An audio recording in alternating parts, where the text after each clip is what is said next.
Hello, hello. Right, back again for some more game dev. We just got King of the Ring opening in Unity. So yesterday we were playing around with the new updated slam attack, which I think is mostly there. We need to tweak some numbers a little bit, but I think we're good for the moment. So what we're going to try and do today is, one in A-Sprite, we're going to try and finish off our pixel profile that we were doing yesterday.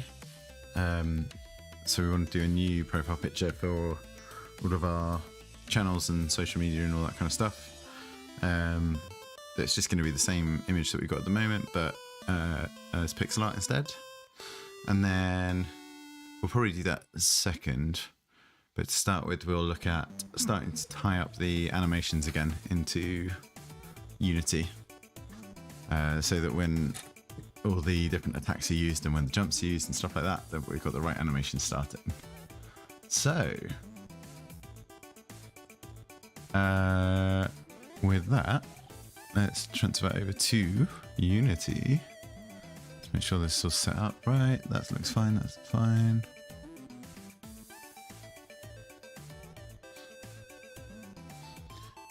And we just need to update our current activity.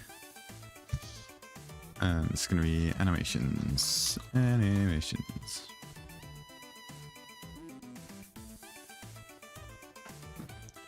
Cool. Right.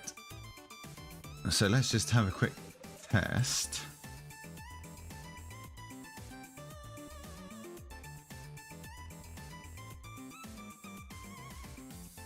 And see what we do.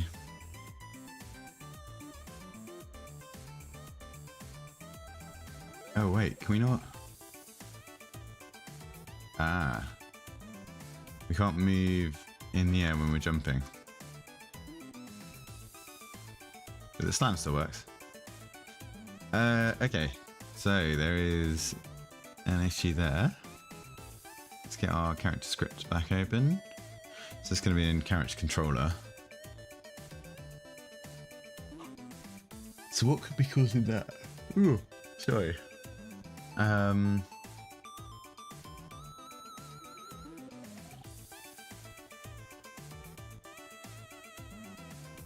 our rigid body movement. So something I've got is stopping my left and right movement. It's something that we've added in recently. So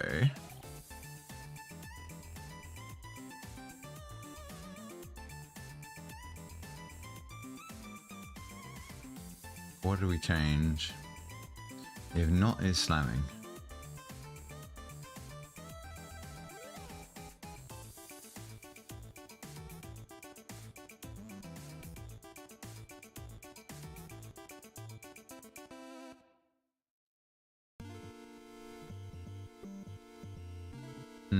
I wonder if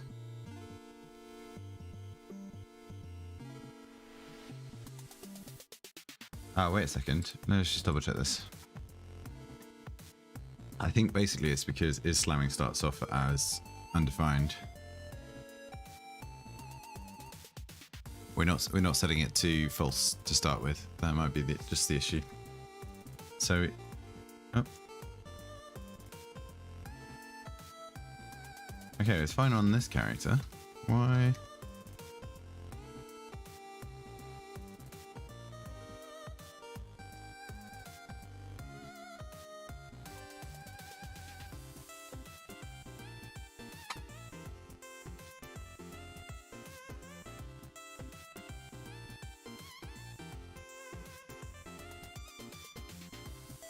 Well, Queen of Hearts has got ridiculous jump. What we got? We've got Queen has a 1.2 modifier and Hearts has a 1.2 modifier. So this is the highest jump you can get, and it goes well off the screen. But the slam power isn't that much higher. I think the other characters had about 12,000 as well. Okay. So yeah, I think it's just a case of saying it's allowing to pulse to start with.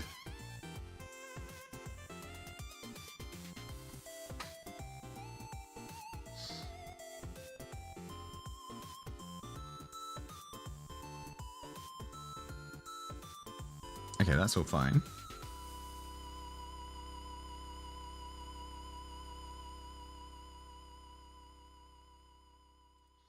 Right, so the next thing is start looking at these animations.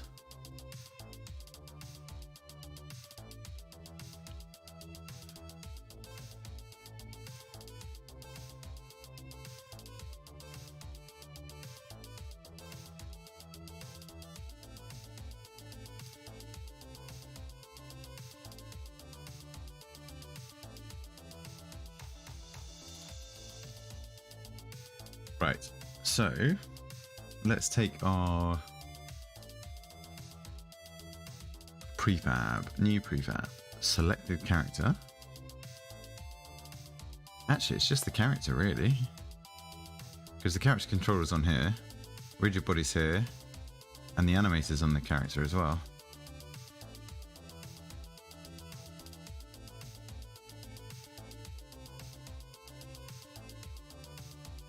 So pretty much all we need is an animator script, I think.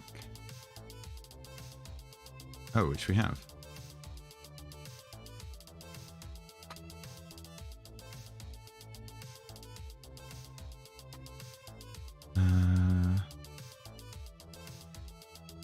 Let's dump this into the character. Oh, this is our old animator script. Okay.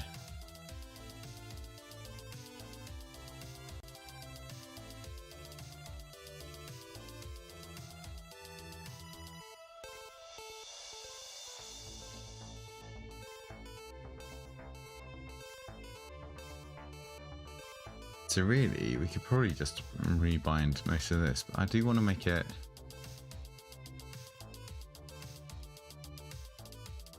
let's just rebind all of this. So in our animator script here,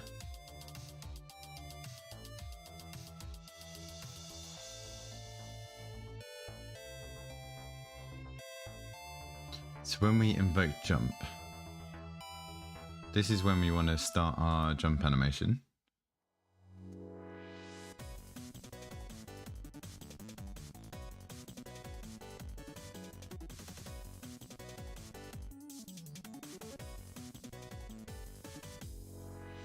Start. And really, most of this is all done, so let's not make it too difficult.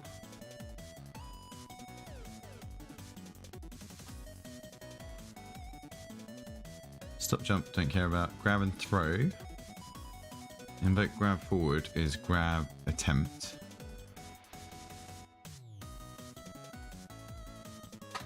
So this is our grab start.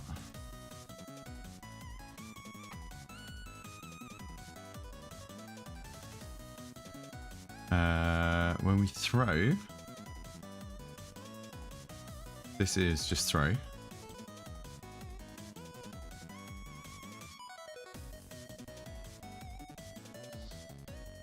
when we slam, slam attempt.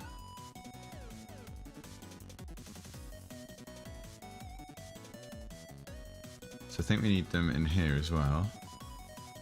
The slam attempt here.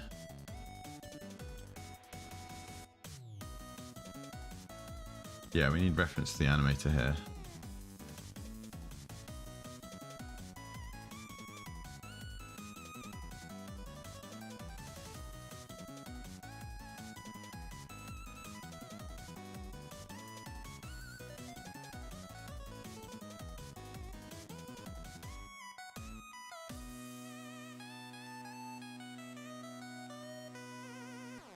So then grab hit. Let's double check where we did grab before, because there's some weird bits where we're doing the animator here. Where's animator?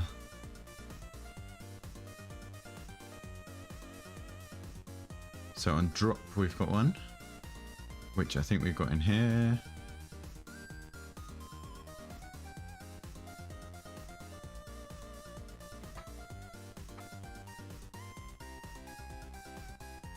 Cool.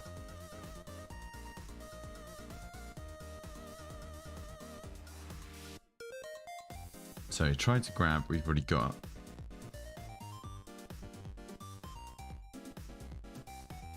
Then in here, grab success is done with grab hit. So this is grab success.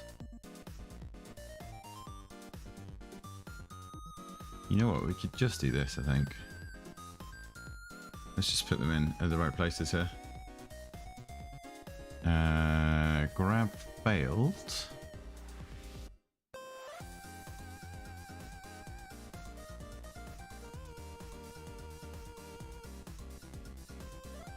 Animated throw. Throw object if interface is null. Release and throw after 3.3 seconds.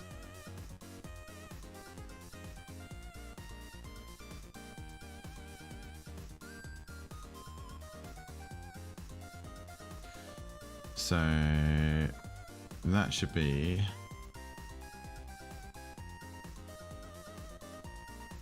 Ooh, we want a delay on this, don't we?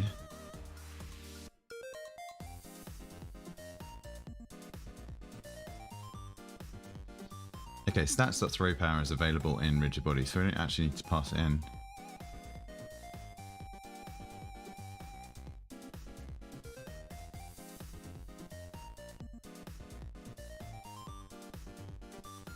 So really, this could just be stats.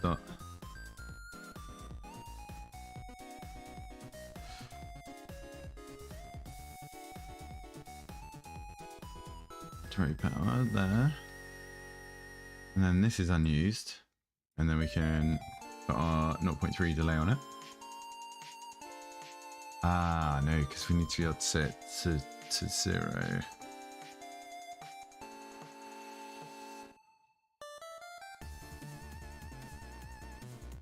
Drop is like a special case of throw.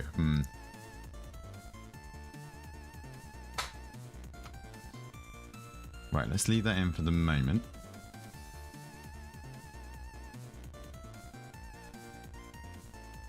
I think first things first, though, we need to say get component character animator. Why sprite? We need character animator in here, which will be a protected.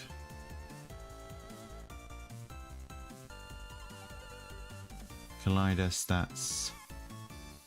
Let's do it here. Protected, character animator.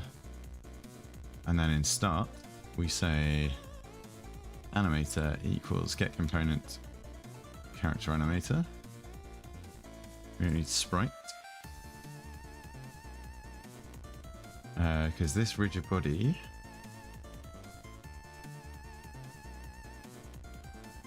ooh, no.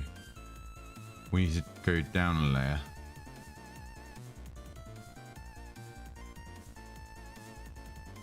So this will be a get component in children.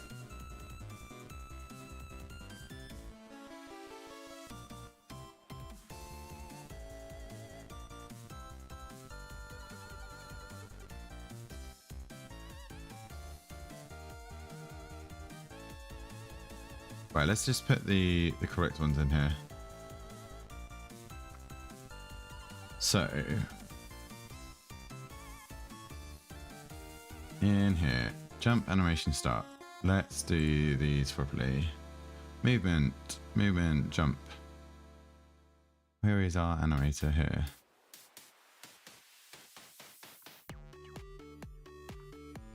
I'm sure we got it in here as well.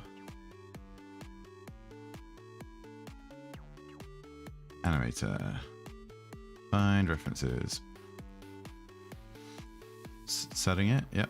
animator.jump and handle jump. Is jumping is true, invoke jump after a few seconds. Yes, that's good. Right. Animator.land. That's in the other one. Animator.slam. That'll be in the other one. Okay, everything in the other one then. But the grabs have been moved into here. So animator here. Animator.grab is at the start of the throw, which is here. Animator.drop we don't need here. Grab success, no. Throw. Throw here. And we need invoke throw after 0.3 seconds.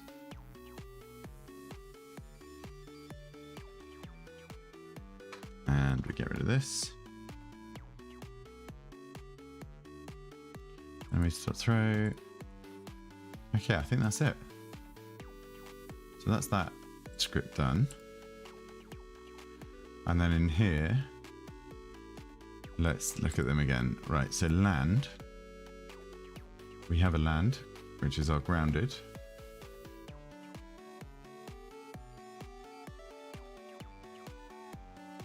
We can do it last, that's fine. Animator.slam, if can slam, which is going to be right at the bottom here. Where's our slam? If crit, invoke these. So it's actually just here.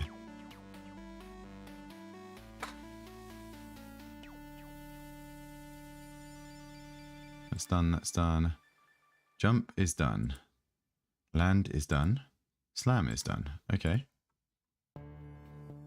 And then grab. Grab and throw we did. Grab, yep. Drop. Drop is a nice and easy one. That's going to be up here.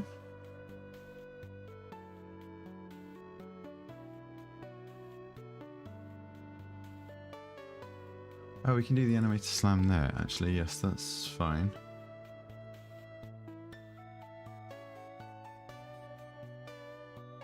That's all done at almost the same time, so that makes no difference. Right, where's our drop?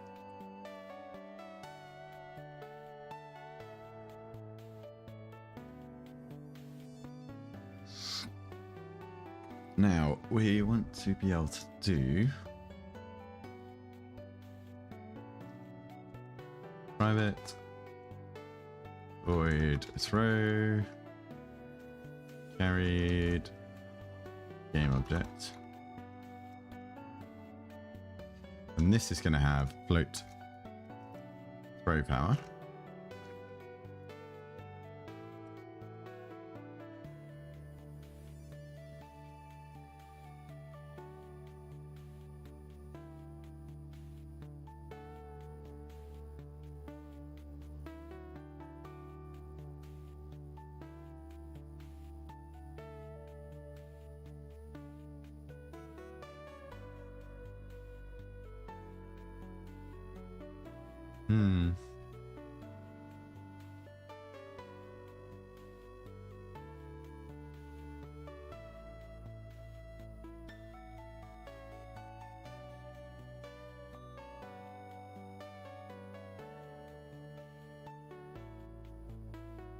So the only difference is I need a way of doing this without doing the throw.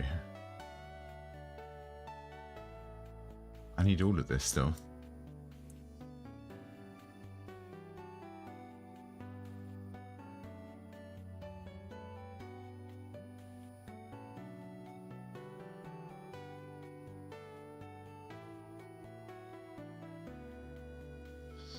So maybe in here.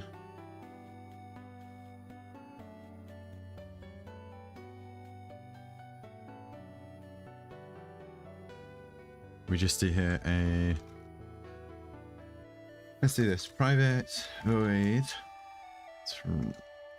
Throw object.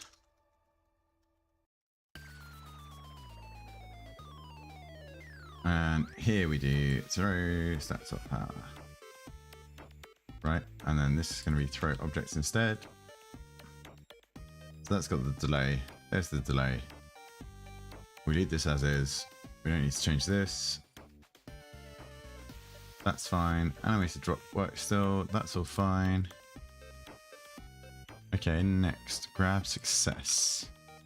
So when we grab hit, grab success is done. And is that it? Right, grab, drop, success, throw. And then jump, land, slam. That's it. That can't be it. We're missing one somewhere. Animator dot.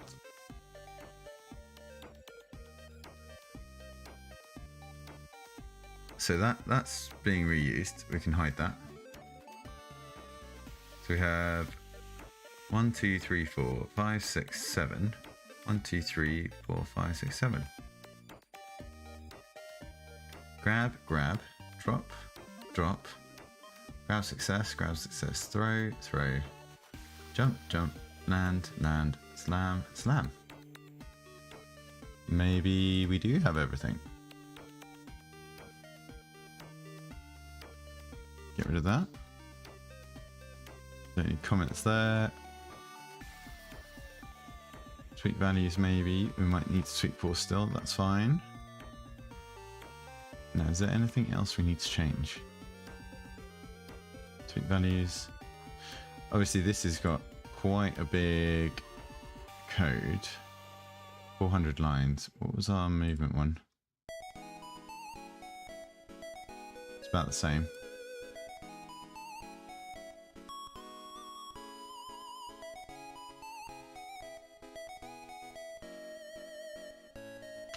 But this is the one doing all the heavy lifting. So I think that's okay. We might want to split this up actually a little bit, but most of them are quite small, self-contained functions. There's nothing too weird there, and a lot of it's reusable. So I think we're okay with that. So let's let this build, and let's see if those animations just sync up as we expect them to. Or as we hope that they're going to.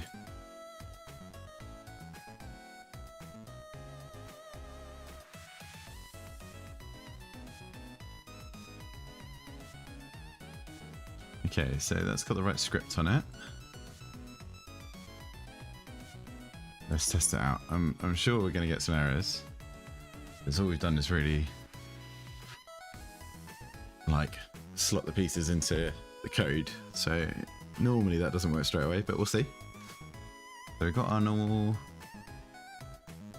I mean, that's kind of right. I see there's the grab does the grab. The grab does the carry, and the throw works. I mean, it's basically there. And the slam.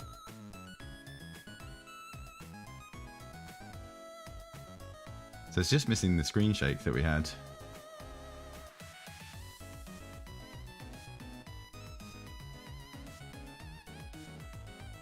It would be the king of spades that it's randomized to. Ooh, wait.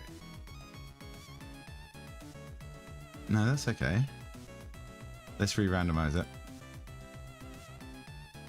See what characters we get this time. I think we might need to revisit the slam collision.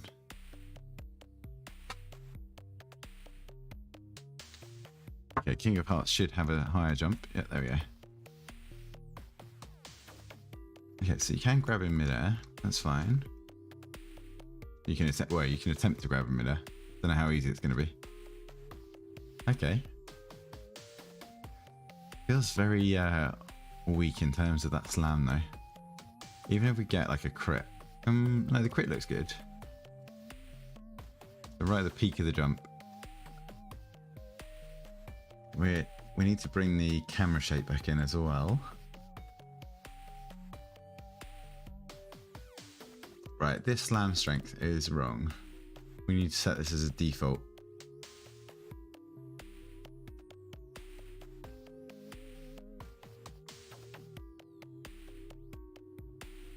Because when the slam strength is like 2000, that's way too weak.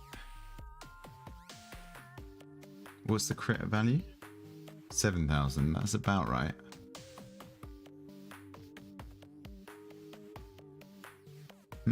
Okay.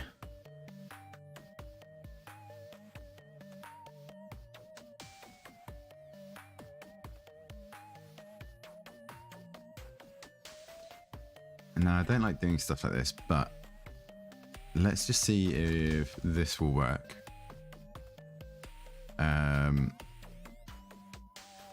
Oh, actually, let's just do math dot min. No, max.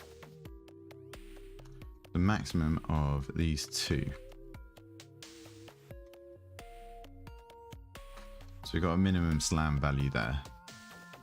Let's make it 6000. And that should make the slam look a bit more impactful without tweaking the value of the actual power. Because at the moment it kind of has a little floaty feel as you go down.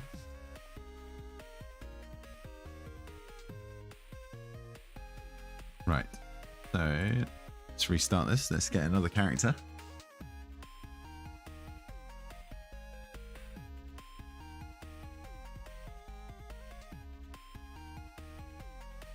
And yeah, I was just about to say, I hope we get a queen, because we haven't seen the queen animations yet. Because we didn't have these in the original game.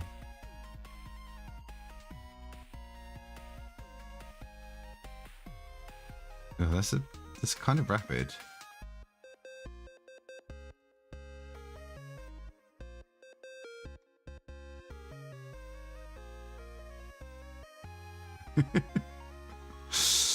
I mean, it's not quite there, but it might be close enough for this game. We do want to wrap up the development on this for pretty soon.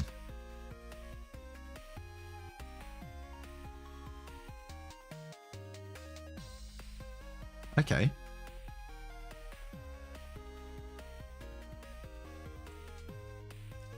So that was, I think that's it. That was actually way easier than I thought it was going to be. We need to tweak the values a little bit. And the main thing is we need to do the camera shakes. So what were we using this for before? Let's double check this. On crit slam. So invoked by movement. The audio manager listens to it, which we still need. So we're going to need some of these.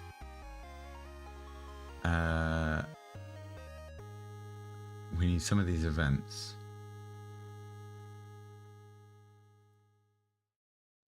And the camera shake listens to it, which we need. So I think we can just re-plug those back in at the same point. So let's open this up.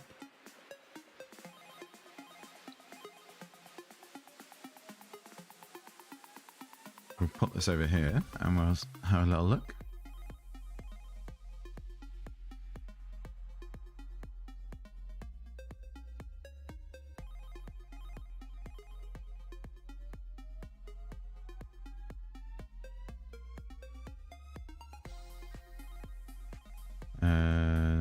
Sorry, 1 second. I think I just got a delivery.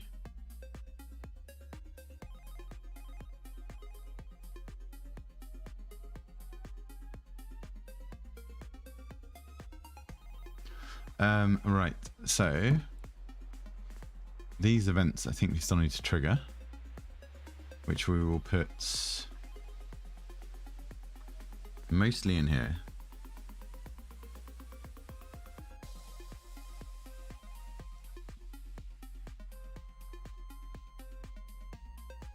Let's do events And then let's call these core variables. Right. So that's complaining because we need system. No, it's not going to complain. Good. Okay. Right. Let's find this. Where is jump used? On jump, animated jump, handle jump. That needs to be in the character controller. That's a good start. On land. We can do this one. On land. Why would we not put this on land? Let me just double check this. We call it here without calling the land invoke. Because this is when we slam. Okay. So collision enter with ground. Which is going to be collision enter here. Grounded equals true.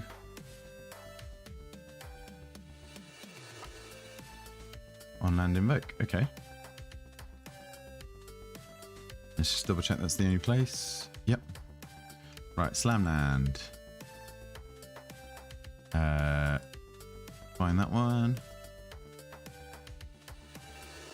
So here, yep. We just re-enable this. We'll re-enable this. Crit slam, crit start is the only other one, I think. Let's just double check that one. Yep.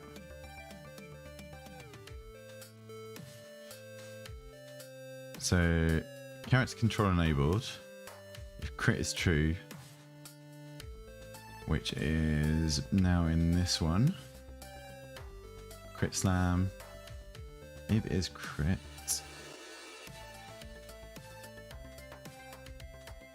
Which we actually started here. So that's our slam strength there.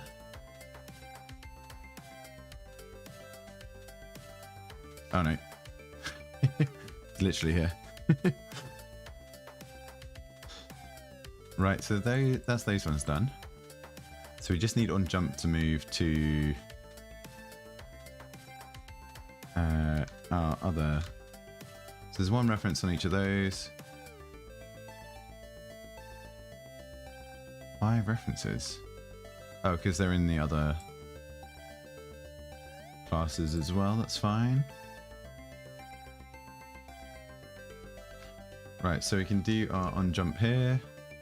Make sure we're using system. And where is on jump used? Right under the animated jump, which is here. Okay, so that's those ones done. Now, what I want to do is I just want to check where they're being used here. Play actions, that's fine. Movement, that's fine. Character controller.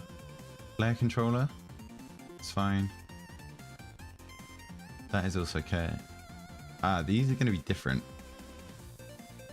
So actually, we're going to have to open up the audio manager. And if we double check this as well, I think the other one was not slam land. Maybe crit start. We want camera shake. This one. So these guys are now going to have to not be movement based.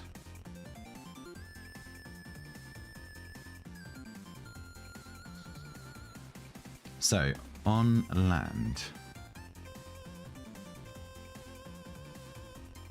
let's just check where that's being used. Audio manager on land is now a rigid body movement on land. Okay. Good. Okay. So all of these movements, we want to do a find and replace for rigid body movement. And actually, let's do the same with this one. And it should complain about a couple of them. Oh, just the jump. Okay.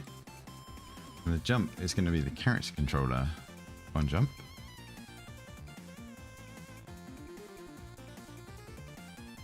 And it won't complain about that now. Yep, good. That's fine, that's fine, that's fine. And now the grabs we have to change as well.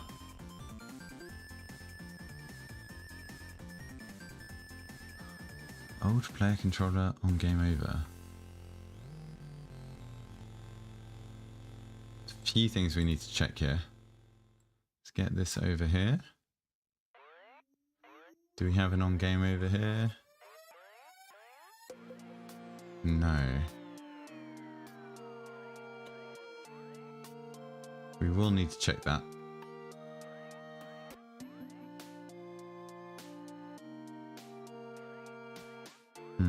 Okay.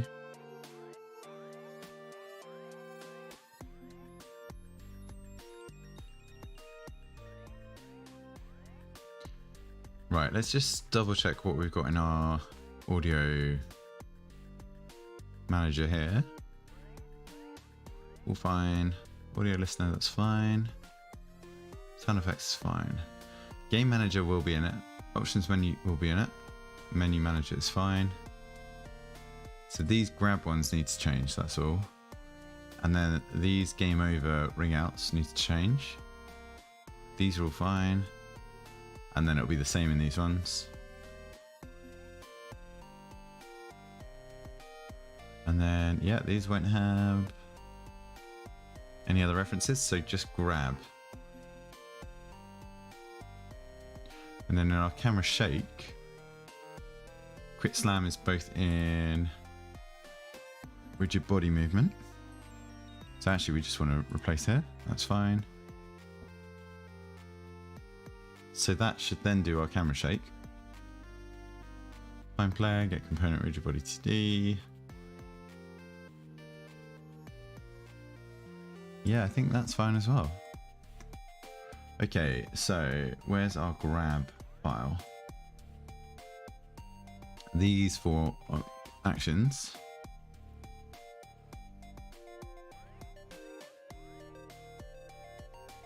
Which I think are all going to be in here as well.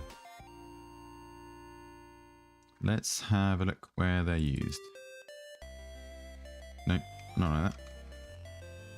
Control F. Find next. So when we invoke try to grab, that's going to have to be in the controller. And we're going to do on grab invoke, which is grab, animated grab, on grab invoke. Cool. On grab, that's fine. So grab success and grab fail are both in here. Down in the grab section. Grab success. That's fine there. Else grab fail. So that's just for the audio.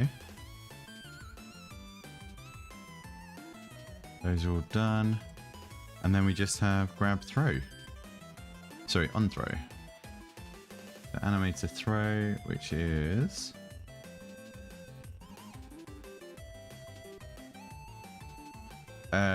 that's in the character controller, isn't it? So we're going to cut this. I'm going to put you here. Nope. Need to put the reference at the top. And we need to put this line on our throw.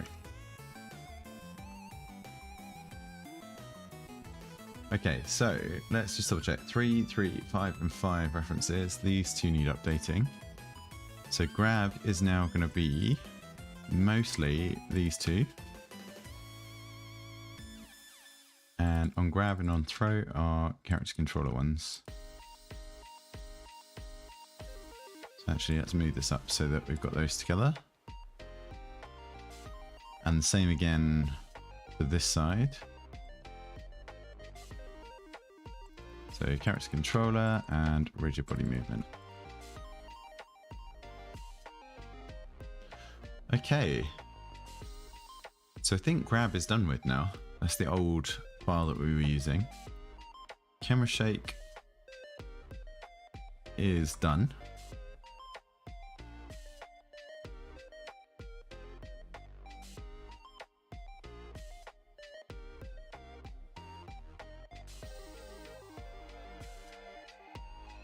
Movement, we should have only one reference to these.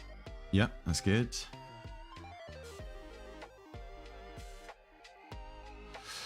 So enemy controller and old player controller. Those references need to go. So old player controller.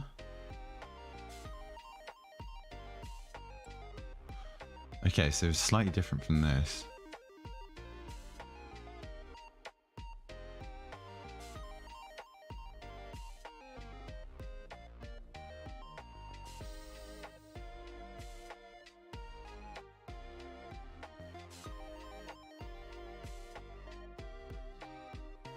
So actually, I think we just need this. Oh, we're not going to be able to do collision detection here.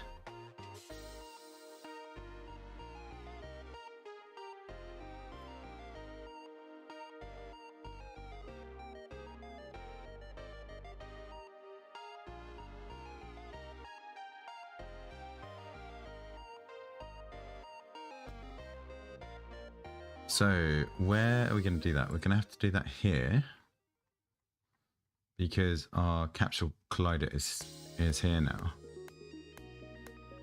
So on trigger into 2D, which we've already got one here.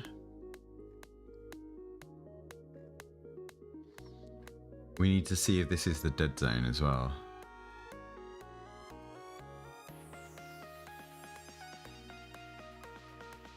So else if trigger into 2D collider, this should be a collider.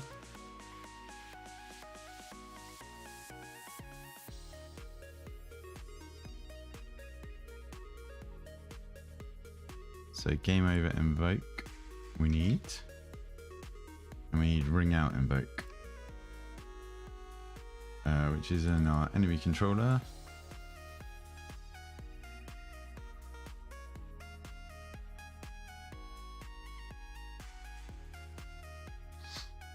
Unless, no, it has to be where the collider is. So the thing here, just to explain in a bit more detail what I'm looking at, is on the main game scene, which we're not on here, we're just on a test scene, but there are dead zone boxes around the sides of the ring.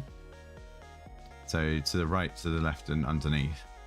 And if the character falls into a dead zone, if it's an enemy, we get like a ring out noise and the score gets increased. But if it's the player, then we have to do a game over. And to figure out if we collide with something, we have to look at this capsule collider and figure out when it overlaps with another collider.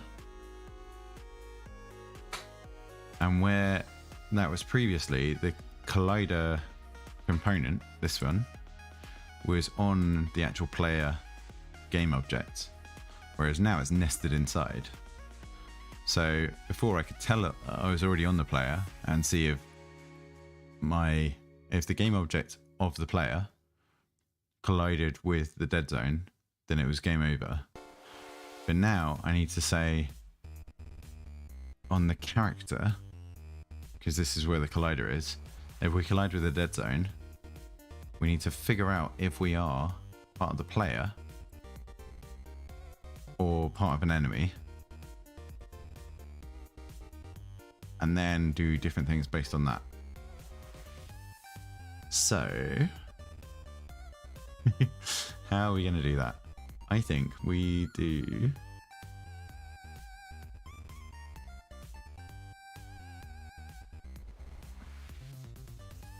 can we do game object dot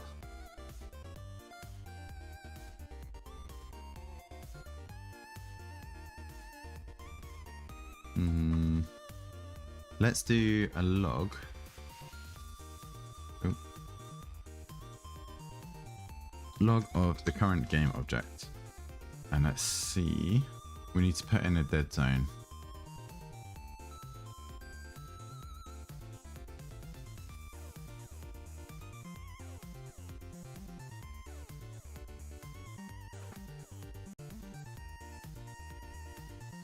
and then we'll see what we get from this.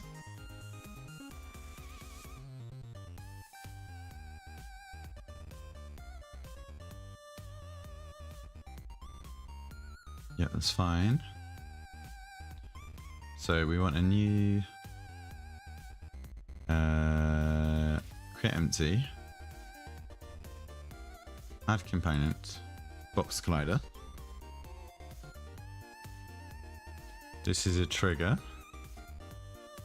and let's just set the scale like this. We'll move it over to the right hand side of the ring, and we're going to put the tag dead zone. Right.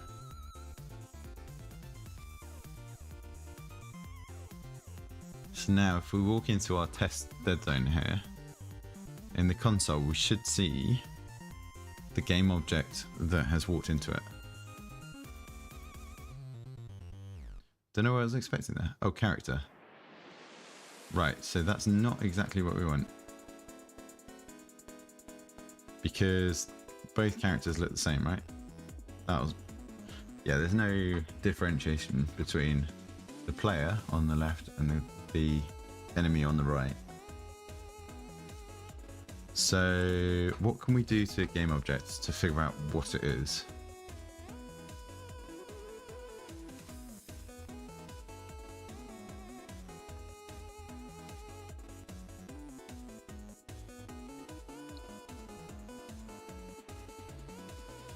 Get type, get instance ID. Could do get components.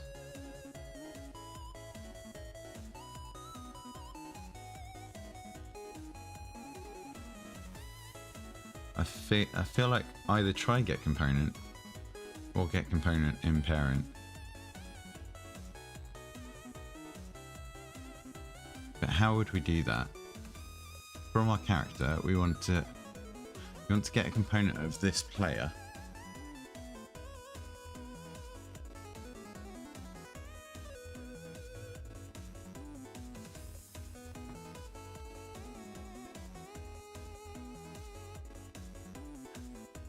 Could we add a component here?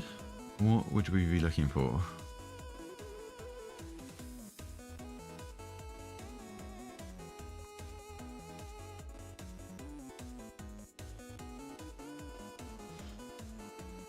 Video, no. Tile map, script, rendering, playables, physics, not really. Navigation, maybe? Nope, not navigation. Miscellaneous.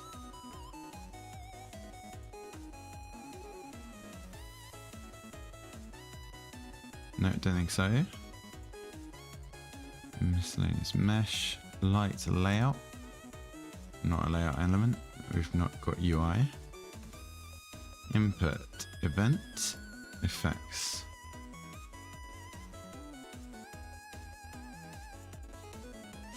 Don't think any of these are going to help with this.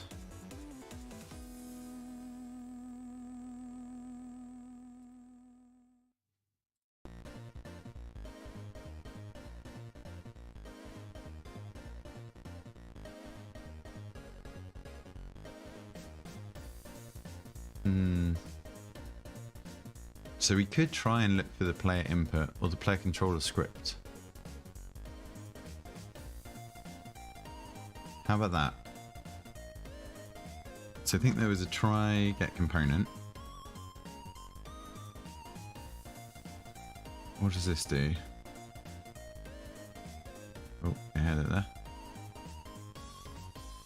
Oh no, that's just an error. Let's have a look here.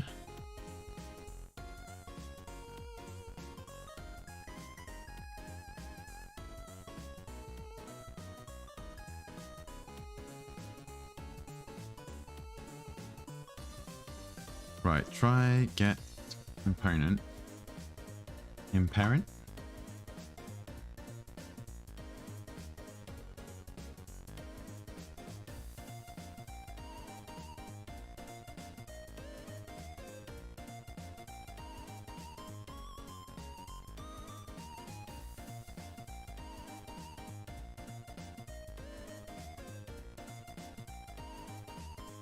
Returns null otherwise. Okay. So we don't even need to do try it. We just need to do get component in parent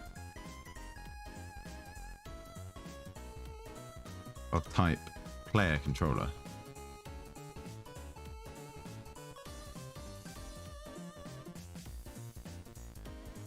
And this will either say, I don't know, maybe it will say the player controller component. I don't know what this would look at actually. But I think it will be null for the enemy, and I think it will have something for the player.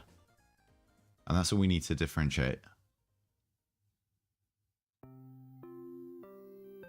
So then we do a test for if null.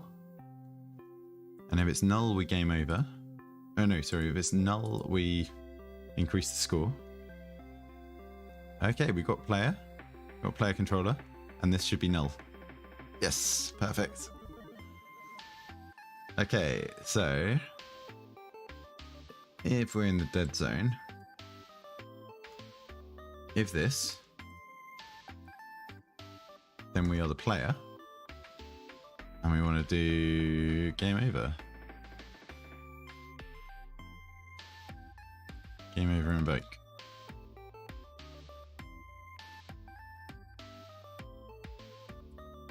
And then else, we want to do the enemy controller, which is on enemy death. So we need to include this one here. And when we did on enemy death down here, so invoke.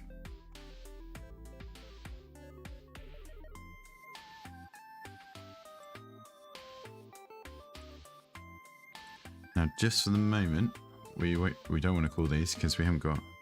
Oh, actually, it doesn't matter if we haven't got anything listening to them. But we want to also kill off the enemy.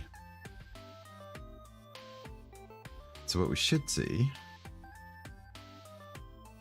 Oh, hopefully it doesn't matter that he's already in the dead zone. But when we enter the dead zone, basically nothing should happen.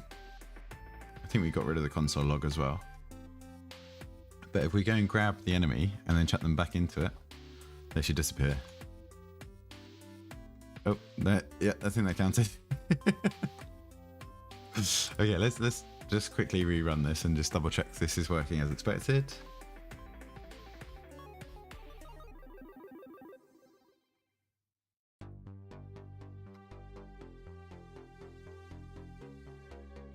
Because really, it won't happen that we'll be able to walk into a dead zone while holding a character, so we don't have to worry too much about that. But if we chuck him in, yeah, he disappears. Nice, but we don't. Okay, so I think those are done. Oh, to exit save, okay. So now, in our audio manager, these are both controlled by rigid body movement.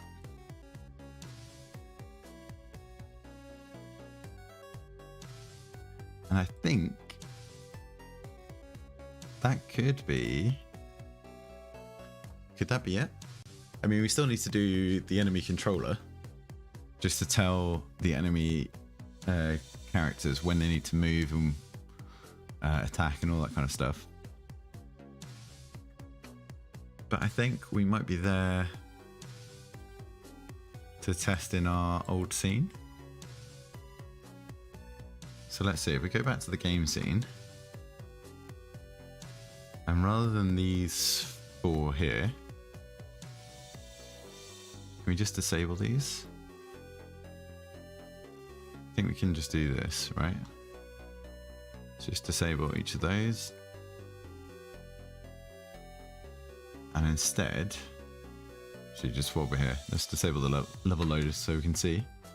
Right, new prefabs. Oh wait, we didn't prefab our player. Let's go back to the test scene. Yeah, you can save that for the moment. Right, our player needs to be a new prefab. And the enemy is just select a character at the moment, but we will have an enemy wrapper. So scenes, game scene. Yes, we can save that. Right, now we can drop our player into the ring. And we can drop a selected character into the ring. Let's move them up and out of the way a little bit. So where are our dead zones? Our dead zones are those areas there. Now the audio is not going to work because that comes from another scene.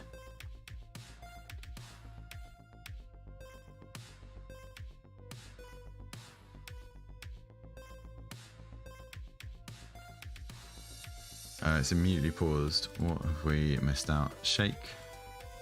What does shake need?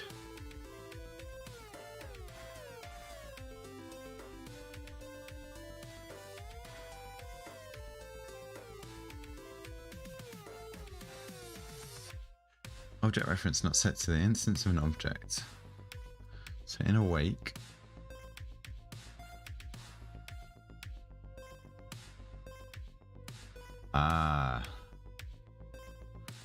Why is this looking for the player rigid body? Why does it need that? Oh, because we zoom in on the player. Right. So it's just get component in children though. It's just not on the player object anymore. It's just further down, like we were showing before. So maybe with that it's okay. It's happy. Might have to rerun it.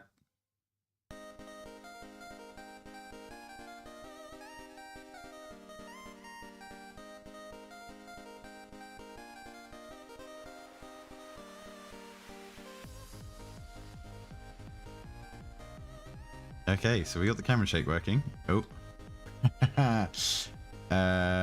This is all broken because it's tried to... Oh, the enemy spawner's on, right? And the old enemy script doesn't work anymore.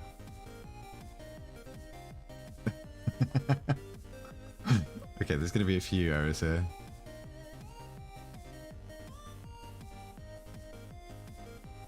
Yeah, okay. Let's pause this.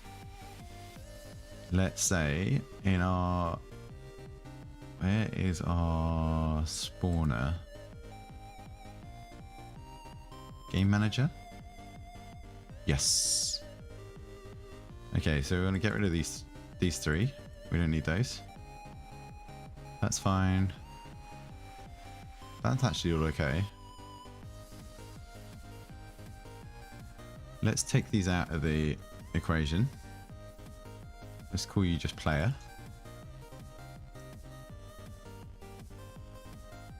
And now maybe everything should be okay. We'll add in the prefabs at some point. Actually, I can just do select a character.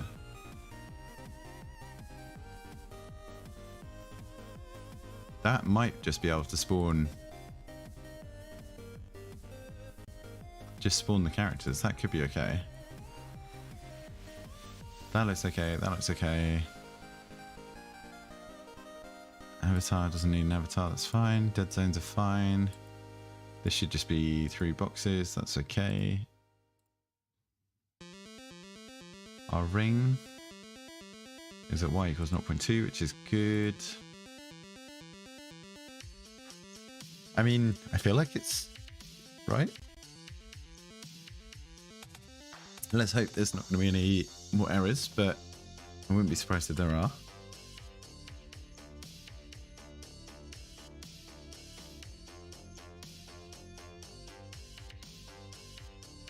Okay, so we have the screen shakers working.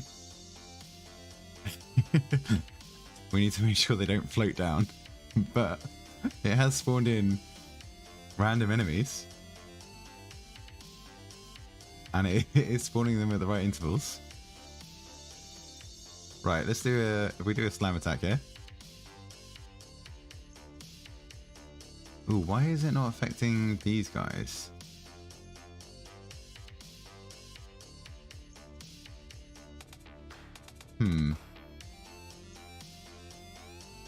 It kind of is and kind of isn't.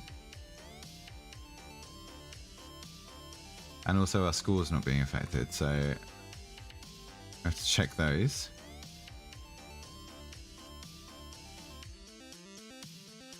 The characters aren't being destroyed though, I think. Oh no, they're not.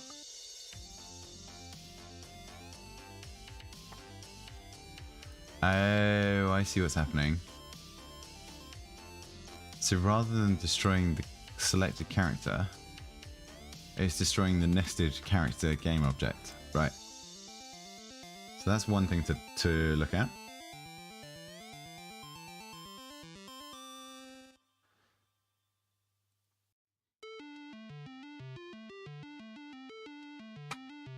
So this destroy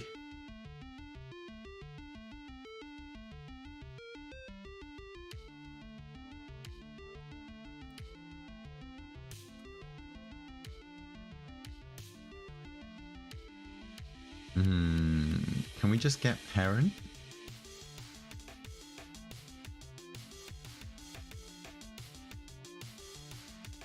No.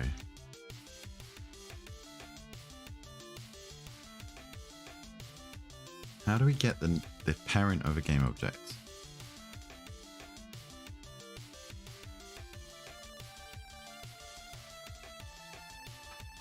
Get parent game object. Unity.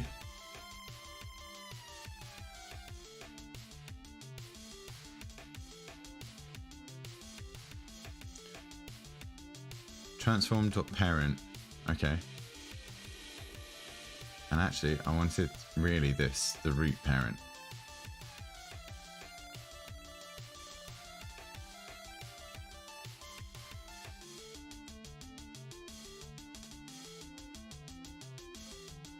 Each transform has a parent reference to the transform of the parent object. Simply go up the chain until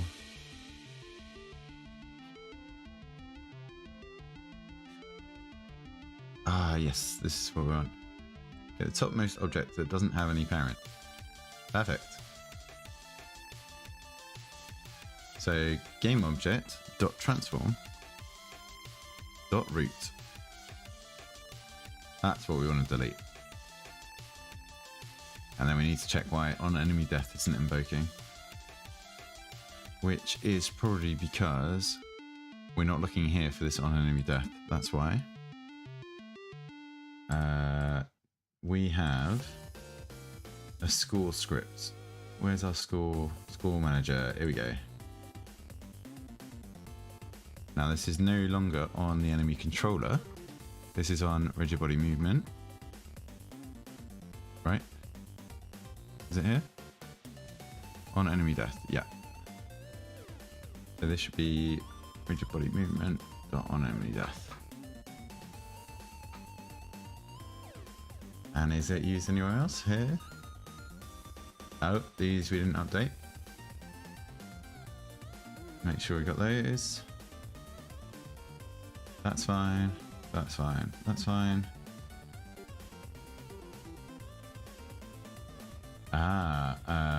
We need these updating. They're all in here.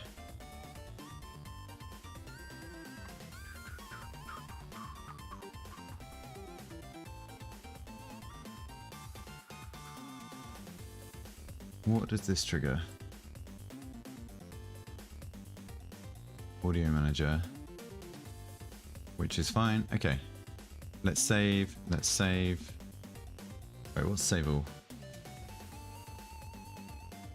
Control K plus Control K and then S. That's fine. That's fine. Let's see. Hopefully, let's see our score going up now. And if that's the case, we might try a run through from the starting scene. So from our preloader, let's just do a refresh. We should see the score. And then I'm sure there's a few more things to figure out. But in my head, I think I've just got enemy controller and this weird floaty drop that needs to be figured out. Ooh. Can't destroy. Ah, okay.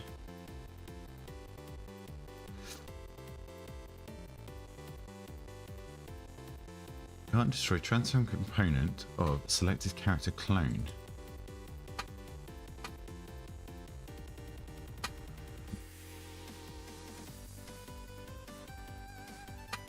So what does it say?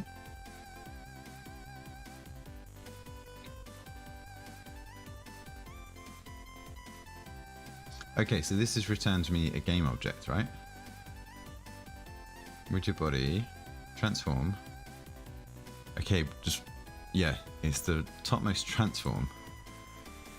Got game object. Now it should work.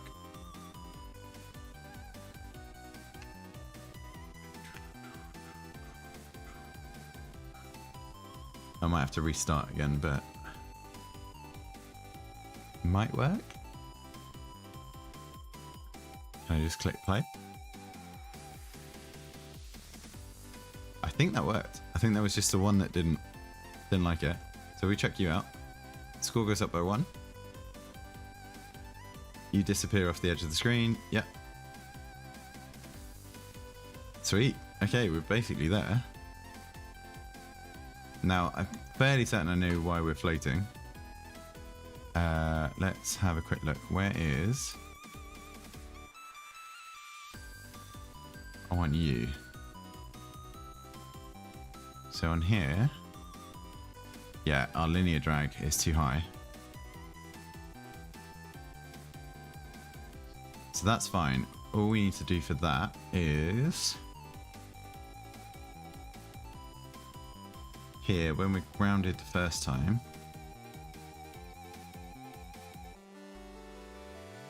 Increase drag. We just want to decrease drag.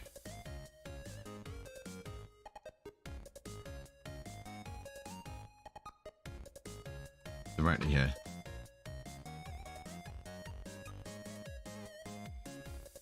Okay, so that's just something floating down. Basically, we have increased drag when they're grounded onto the ring, so that they don't, like all the characters don't slide around like it's ice. But in the air, it needs decreased drag so that you fall properly. So, what we should see, the next lot that fall in. Okay, what happened here?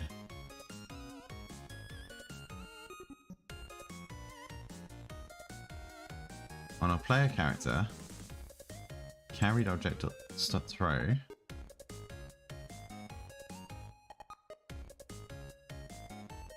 So stop follow becomes null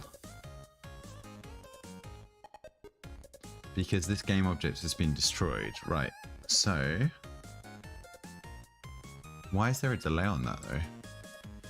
When we throw, it should be immediate. It's not immediate.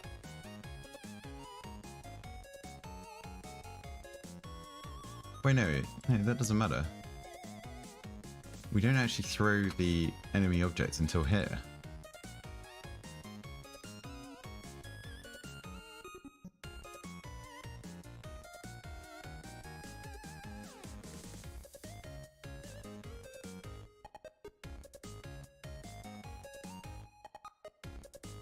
I think I might just be able to do this.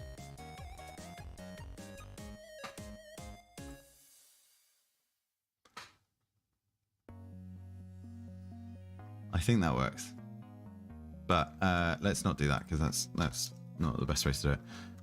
If carried object not null, then we do these.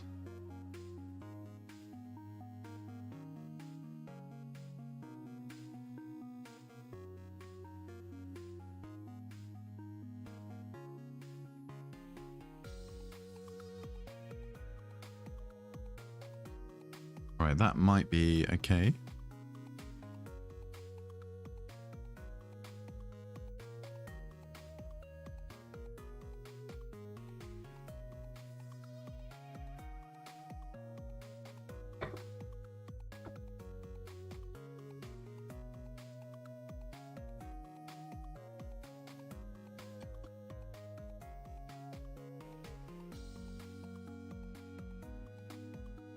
Right.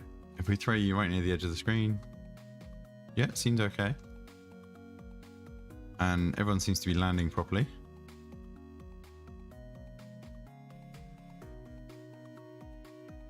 And that all looks okay. So is it just a character controller? Oh, sorry, enemy controller that we need. Why are you not being affected by slams? I feel like occasionally the slam doesn't actually affect anyone. No, that's okay. There's a slight bug there, because Queen of Hearts can jump so high. The camera zoom actually takes you off the edge of the map.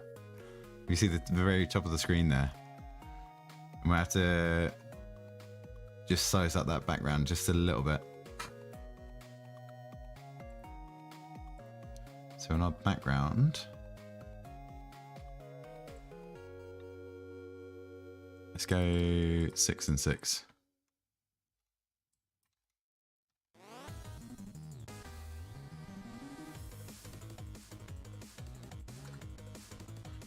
Okay, I think we're almost there.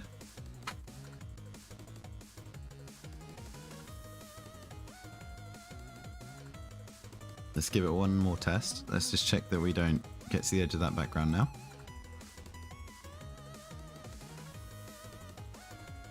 I mean, we kind of need to be the Queen of Hearts for this to work. Okay, everyone was affected by that one. That was fine.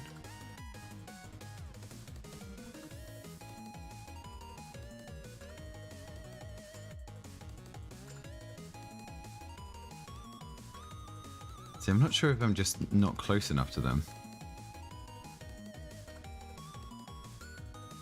Yeah, it might be it. I think Queen of Diamonds has got a weak slam. Slam strength 1.1. No, should be okay.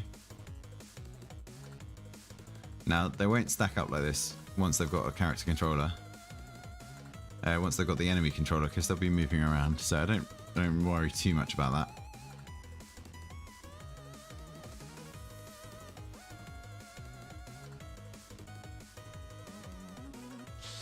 Again, it feels like that should slam, but... Okay, what we're going to do, we're going to re-enable the level loader. We're going to save this. And then we're going to load our preloader scene. And...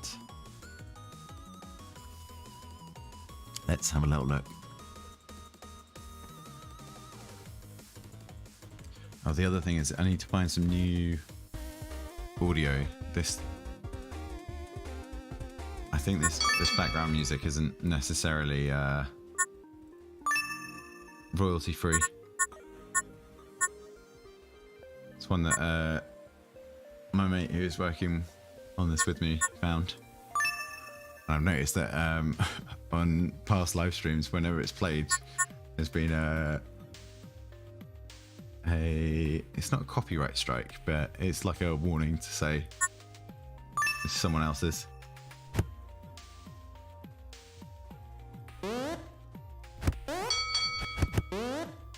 Okay.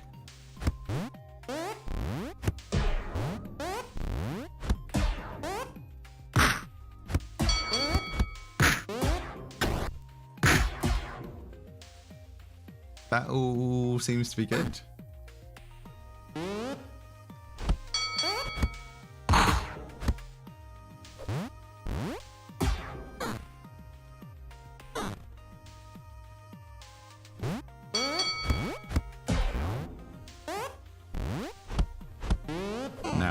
What was the...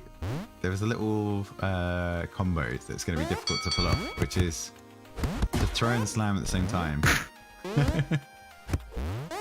So if your throw power isn't strong enough, I might drop the throw power a little bit.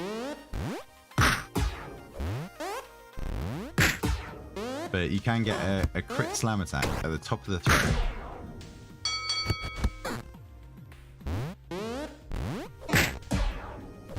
Which will also knock your opponent off. So we do this. No, they're not going to be on the floor again. See if I can get it. Oh, actually, yeah, if they're off the edge of the ring, we need to drop the drag as well. Because we don't want them slowly falling off the edge like that.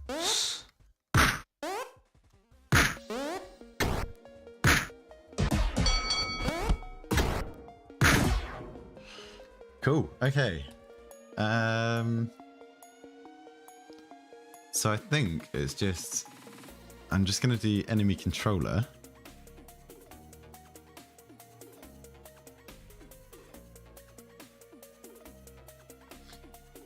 And when we reconfigure the enemy controller, that might be it for King of the Ring. I think we need to...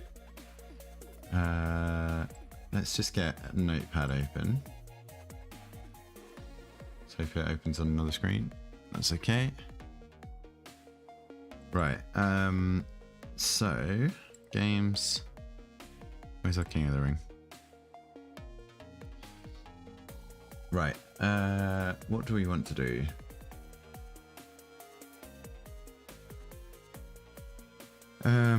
Enemy controller script. New music, question mark. And then publish to Hitch. And I think that'll be the end of development on King of the Ring for the moment. And we will be starting after that, not today, but starting on designing a new horror game, because that is the winner of the poll of the charity contributions. So yeah, I've got some ideas. Got a few ideas along here as well. But yeah, what we're going to do now, we're just going to take a little screen break. So I'm going to pop that on. I'm going to pop the back soon on. And where's our countdown timer? Let's change that. Think something like, let's do a quick 10-minute break. Just a little break from screens and get some water, get a coffee, bathroom break, and just a stretch, I think.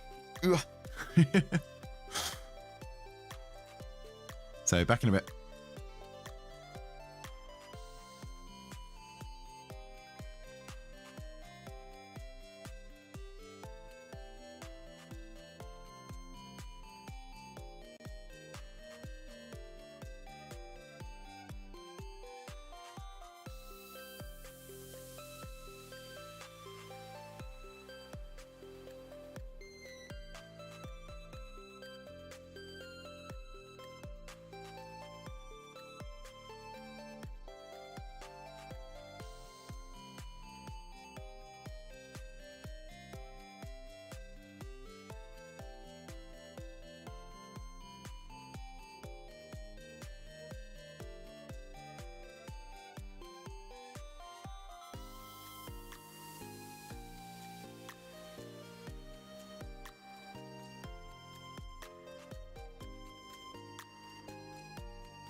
Right. I'm going to cut the timer a bit early, actually.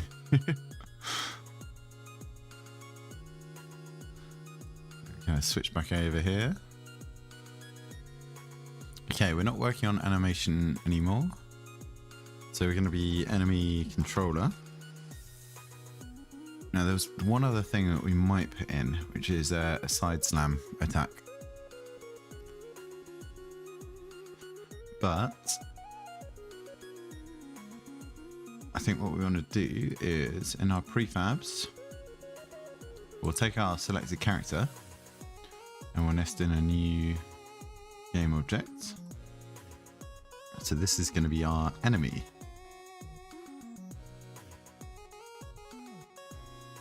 And the only difference between player and enemy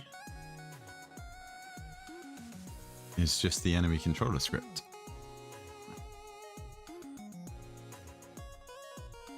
Which I think what we might do is we might just use this.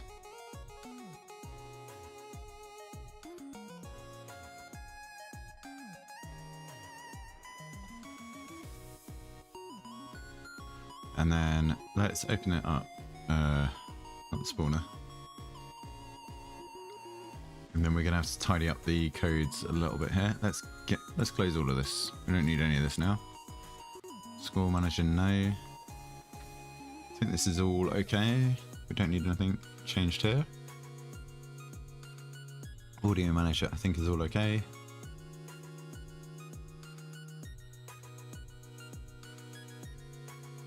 Now I might do a randomized sound for the ring out, which I don't think we did. Oh, it is randomized. Okay, that's fine. Enemy spawner we didn't want to open, that was the wrong one. Enemy controller is what we wanted to open.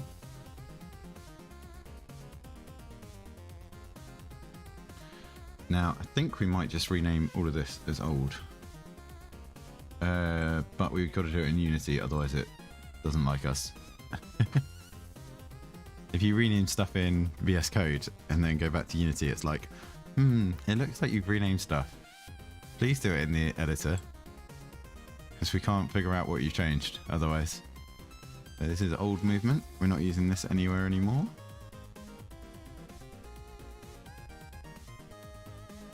The sprite rename, I think, is a helper, isn't it? Scriptural object property. Yeah, I think the sprite renamer could be moved. Oh, come on. I wasn't even trying to build. Why is there a build aborted?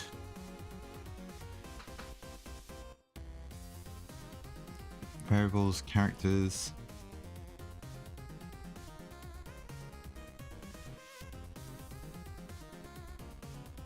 Okay, those are the old scriptable objects attempts. We can get rid of all of those. I don't think they're used anywhere.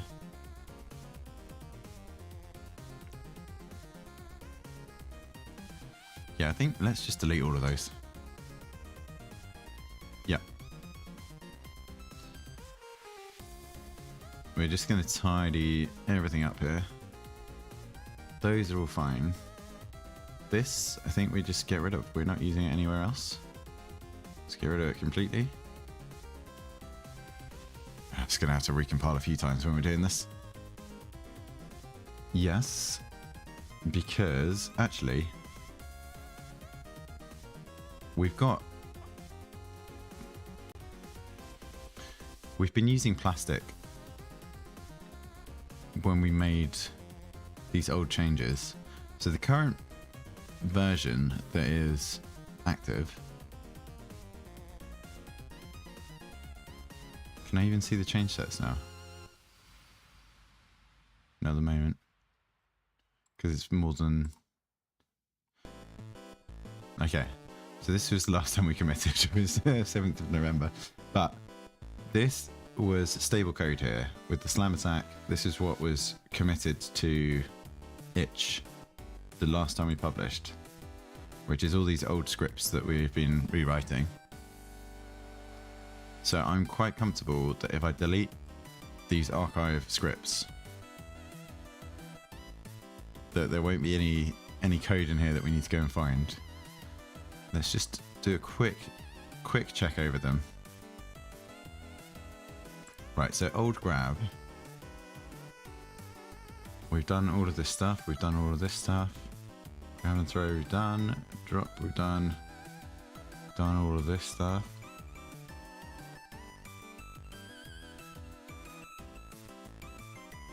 Yes, okay. Grab can go. Movement. Done this. Done this. We've done this. We've done this. We've done this. We've now done all of that. I've done that. Move character's done. Character direction's done. Jump start is done. Pick up. We don't have a state machine anymore. Slam is all working. Yes, that can go. That can go. Okay, all three of those can go. And then hopefully they're going to stop complaining.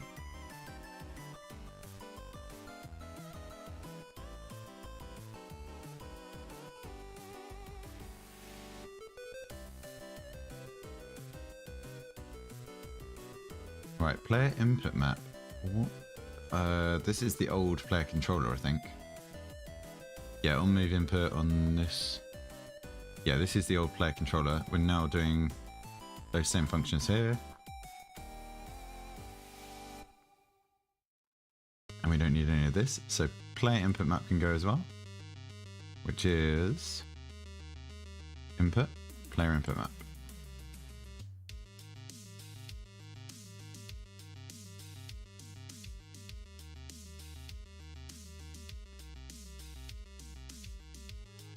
Right, enemy controller is the one that we're going to be redesigning, so that makes sense that there's errors in it. This is fine. Helps are fine. Yeah, it's just an enemy controller. Okay. And then these old prefabs, I think we just get rid of all of these as well. Apart from the level loader, we need that still.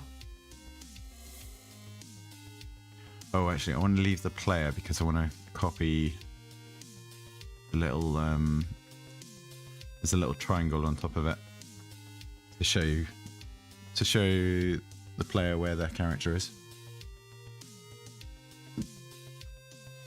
So that'll be that one.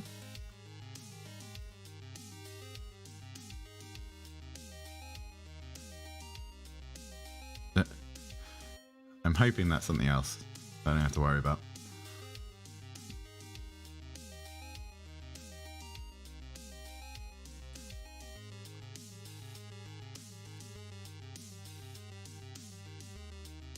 And there's probably some old sprites we can get rid of as well. Those are okay.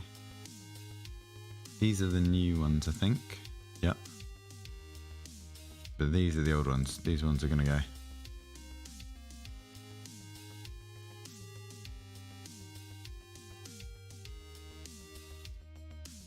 So let's just delete them. Let's just do all the tidy up now. So all of these can actually go into characters. We don't need the sprite folder.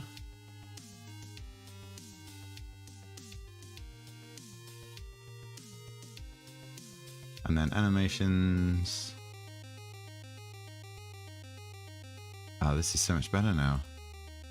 Because this is the one animation. And then none of these, we don't need any of these folders. So all of these files are going to go. This is where I find out I've deleted something else that I needed. But all of the character stuff, that can go the next level up. Get rid of generic. That's fine. That's fine. And that's it. Oh, we are at the end of that playlist. What should we put on? Let's do the game chops again.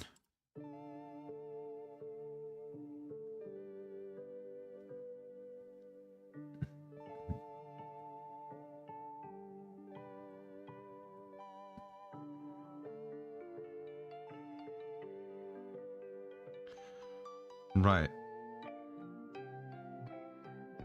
So I think that's everything we need to do. Physics materials I'm not sure about. I think these aren't used anywhere, to be honest.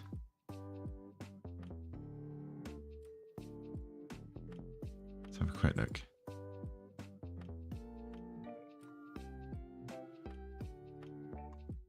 It's not used here. It's not used here. And if it's not used on those, and if it's not used on this, I don't think they're used anywhere.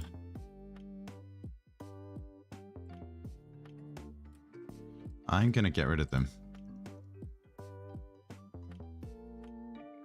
And if I need them back, I'll just look back on the VOD and see what the values are. I think it was just 0.4 and 0, but I don't know what the things were. So level loader, and then new prefabs. And it's just going to be the enemy.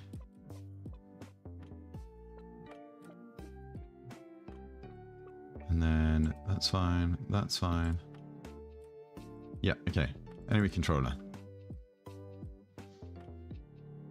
Right, no longer pull from that. And really, all this is going to do is something really similar to the player controller.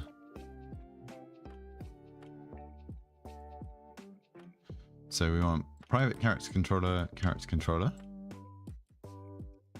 Now we don't need enemy thing anymore. We don't need enemy death.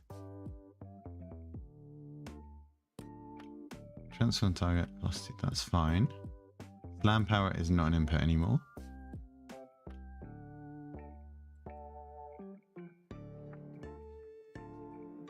Right, then this is going to be the same on the awake. That replaces both of those. I think we are going to keep a state machine here.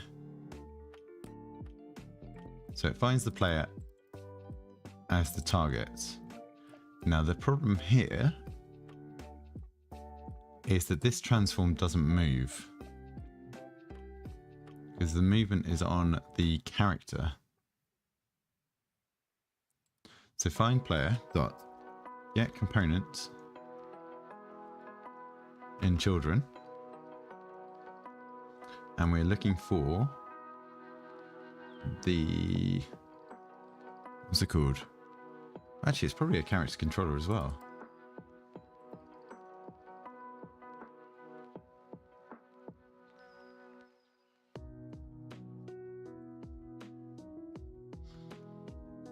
Right.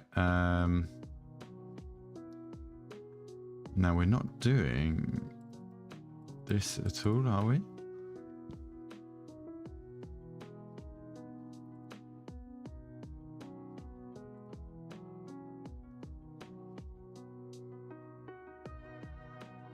Oh, that just sets the state to stopped. That's okay, we can do that.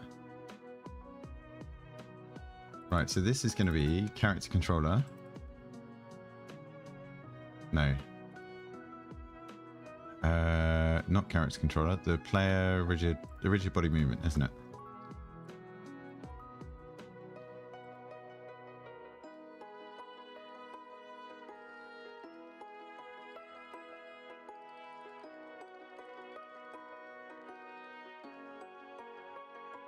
Right.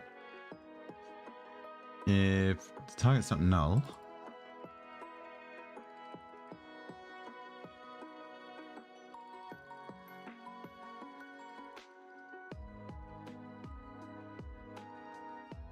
we just want this. Character controller dot move character is holding object. Then we come back to that one. State stopped, that's fine. Find target following, jump. Jump for. So character controller dot start jump. And then stop jump. So jump finished. This is fine. This is just saying whether or not the enemy is basically holding down the jump button to get a higher jump. That's what that's doing. Grab and throw is still called grab and throw. On enemy death. We don't care about this. This doesn't do this anymore.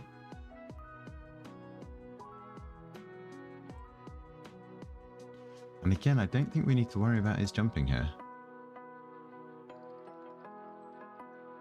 We'll come back to that bit. I don't think we need that.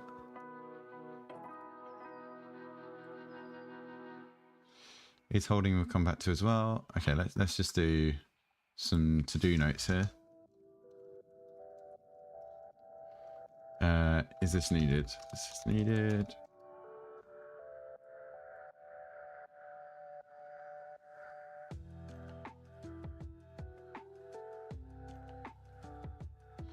Enemy grab is holding object. Where do we have?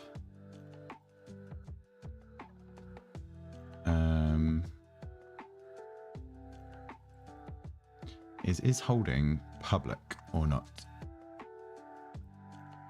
I think is holding it might be protected. It is protected.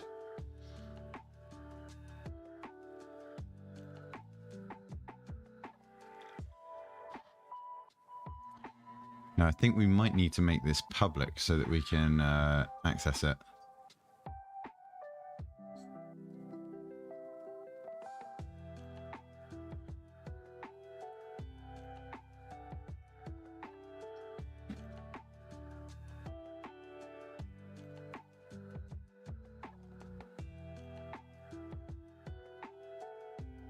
I'm not entirely sure.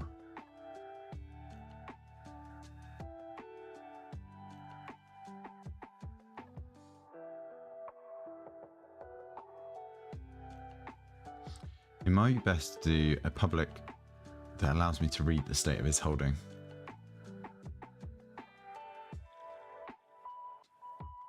And also if it is jumping, we need to figure out, okay, what else are we doing? If it's jumping, this is our slam attack. So again, that can just be, we've still got it, no, we haven't got it copied here. Character controller slam.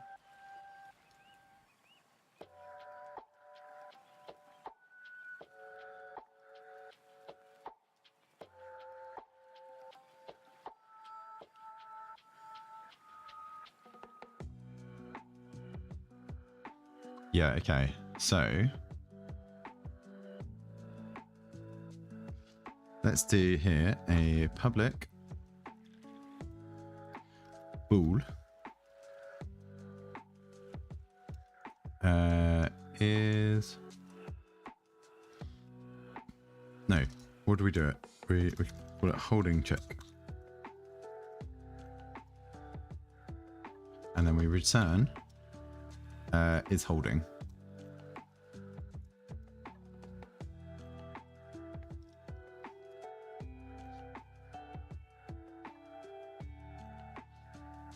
And then we can say character controller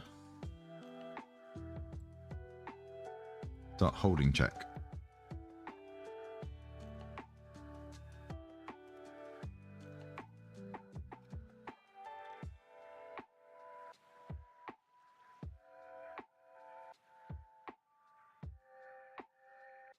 So if that returns true, then we do this.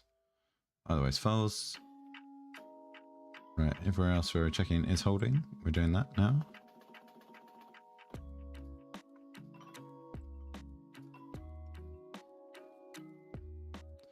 Okay. This should be fine. Jump. What is jump?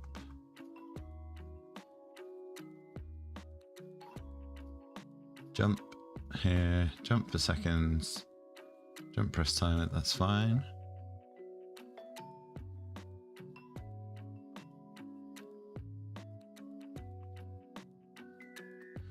Right, where is this gonna be needed? Where are we checking the state of his jumped?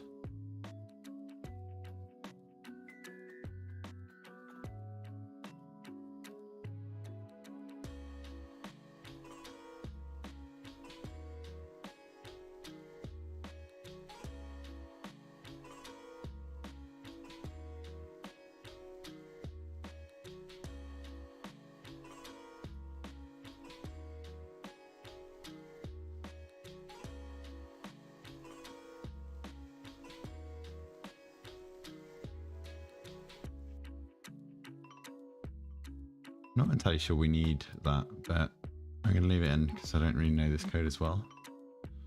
Enemy controller, grab and throw. So this is jumping. Do we need that as an input here? Does the enemy controller need to know whether or not it's jumping or not?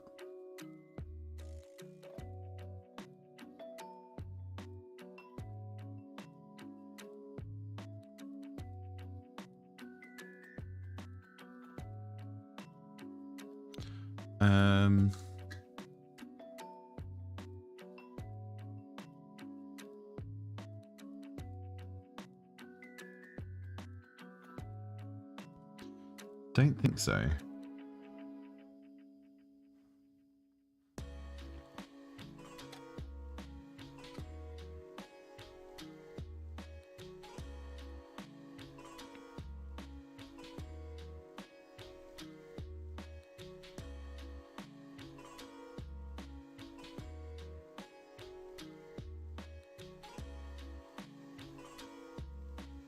So we set it when we start a jump attempt.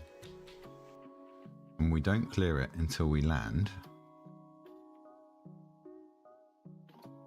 And where do we use it? We use it here to try and do the slam attack.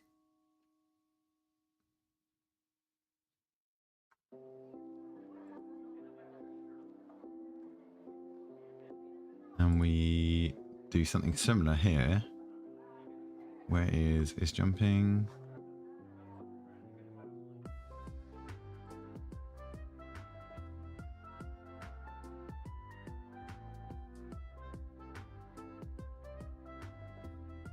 It's false when we land, yeah. So I think we want to do the same thing here, jumping check. Start jump, stop jump, jumping check.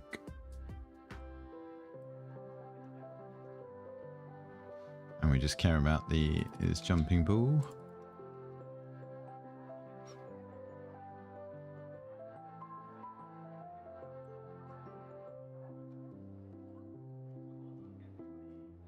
Because we don't want two sources of information basically following the same idea.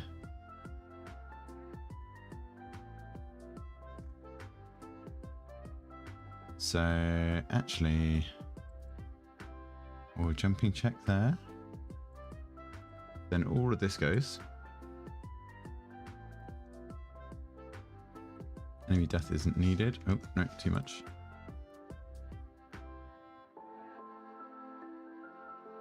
Stop jump, we don't need a jump here.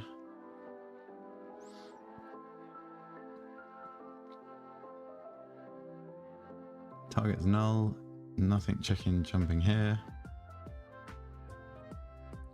Jumping we don't care about. And that gets rid of that ball. Right, I think that's it.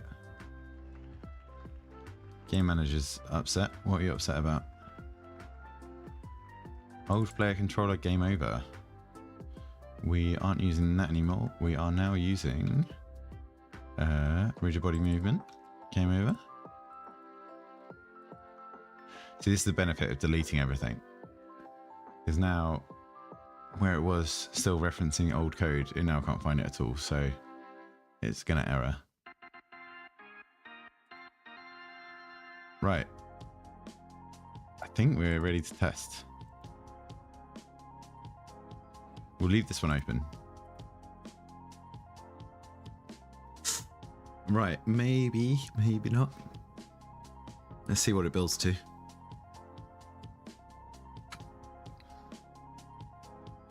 What's this? Victory fanfare. It's the Final Fantasy victory thing, isn't it? Right, action intervals, that's fine.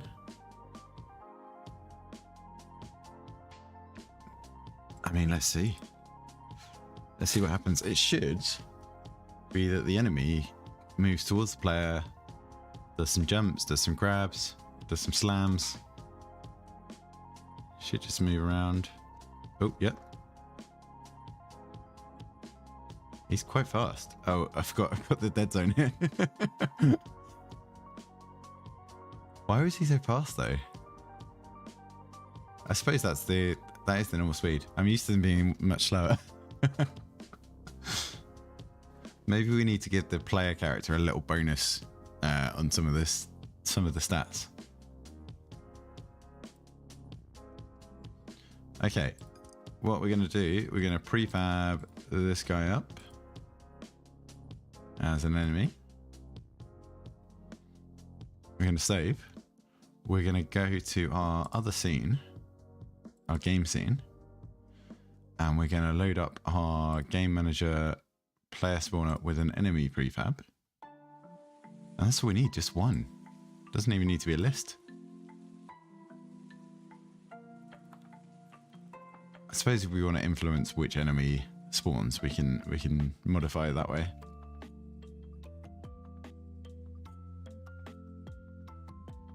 Right, and then let's drop a couple of enemies in. Let's get rid of that selected character. And just before we place these starting enemies in, let's do one there, 2 and 3. And we'll move our player across and down a little bit, just so we've got a little bit of breathing space to start with.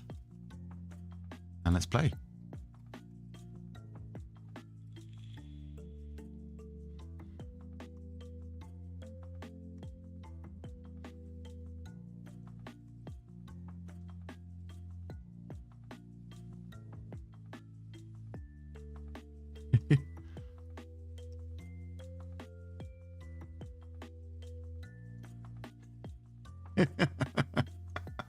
Okay.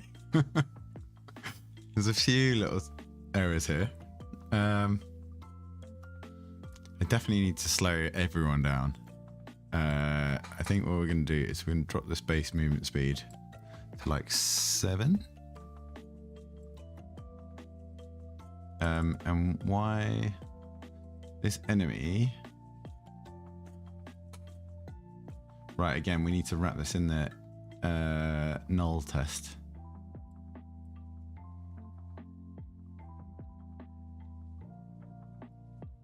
It was this one, wasn't it? Yeah.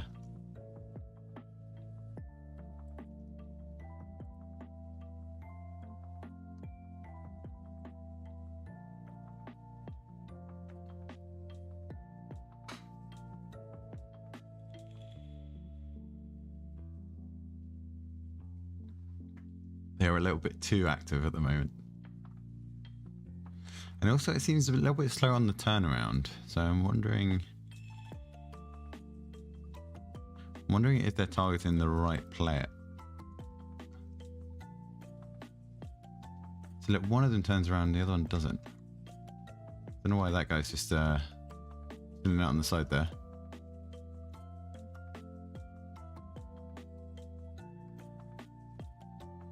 These mostly seem okay, but they're still... Oh, someone got a crit slam.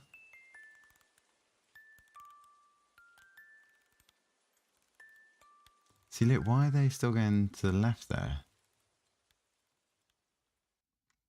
Should not be capturing when there is a hot control. What is that?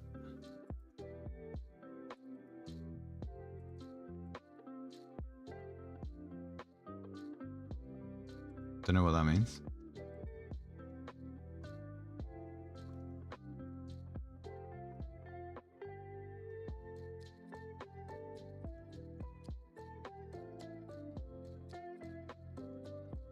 Be interested to see where their target is.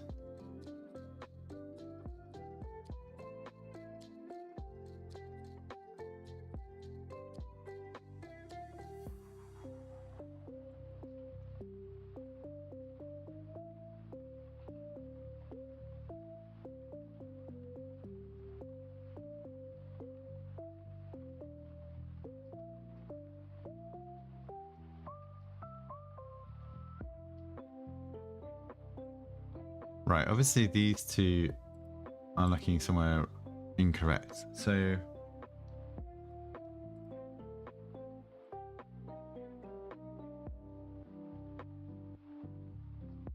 They are looking for the player.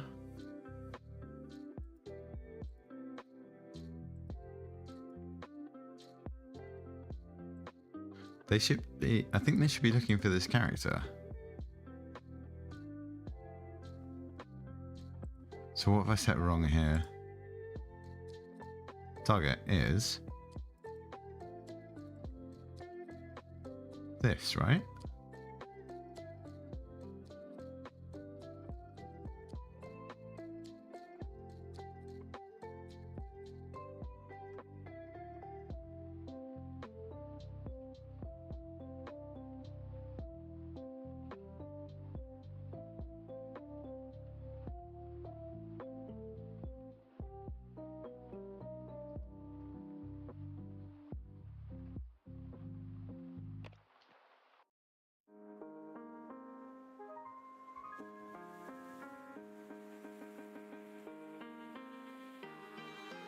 Right, I think we need to turn off our...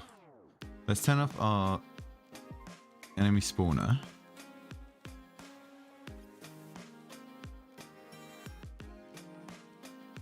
Let's get rid of 2 of these enemies. So we've only got 1 to deal with. And let's do some logs. So log here, what our transform.position is. Nope, not trail render. Transform. Position.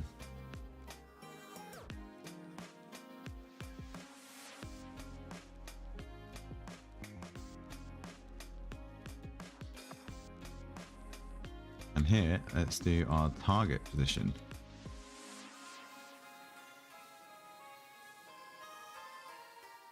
And then direction.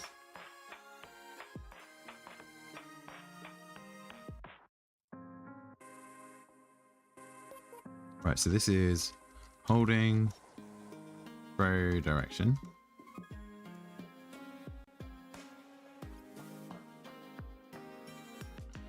That's that. This is our target position.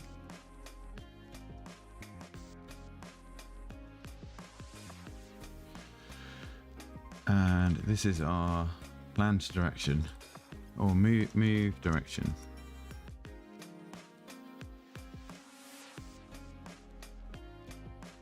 And this should be direction.x.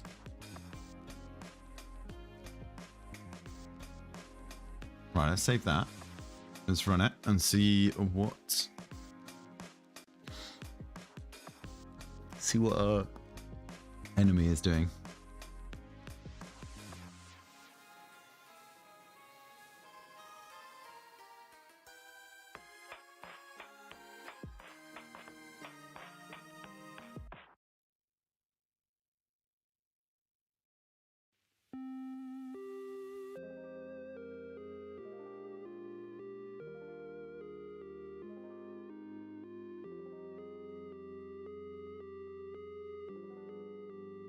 Right, the target position is -3.4, 0.3 and 0, which should be where our character is.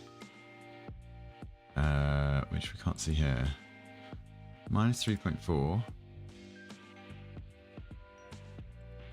0.3 looks about right, yeah.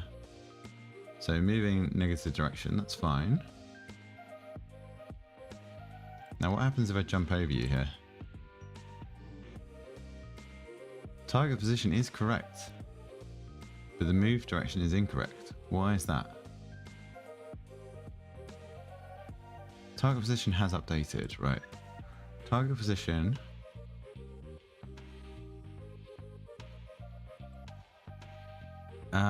Because it's not our transform that we need to do. Because our transform is still... Again, we've got the same issue. The script is on here, on this enemy controller. So the script transform is here. This is the location that it's checking from. So relative to this transform, the player is off to the left. So that's why it's still moving left. And that's why there was slow turnarounds happening. So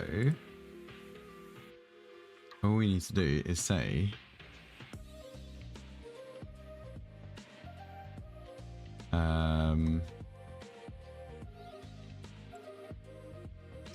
Transform.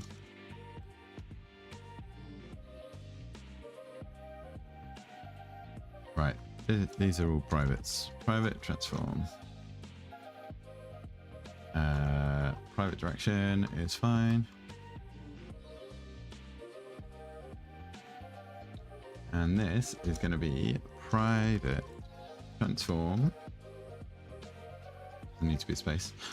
What are we going to call this? We're going to call this self.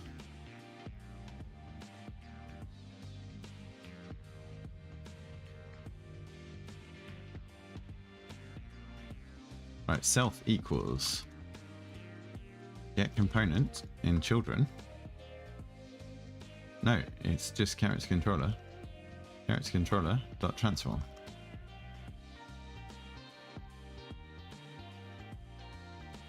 And then instead of transform here, we want self dot position. Self dot position x. Transform here.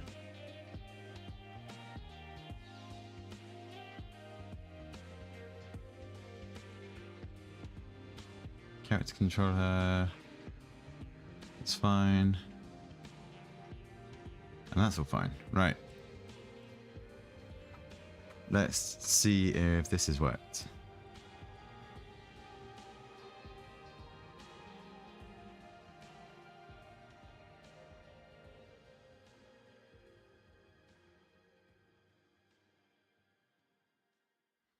Now, actually, if we just unpause here, she should immediately turn around.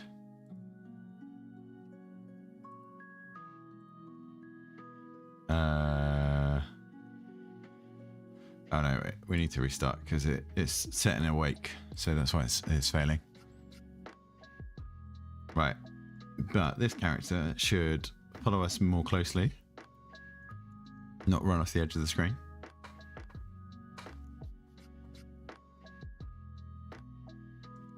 Nope.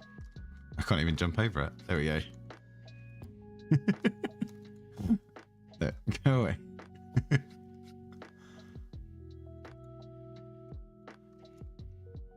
Okay, at least it's following us properly. I think the spades needs slightly higher jump. It's a bit rough here. Why is that throwing the wrong direction now?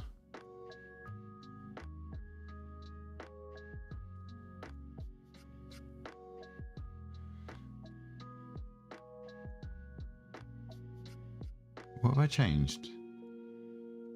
It's throwing backwards. No, that's fine. What? That's because I turned around there. That was okay.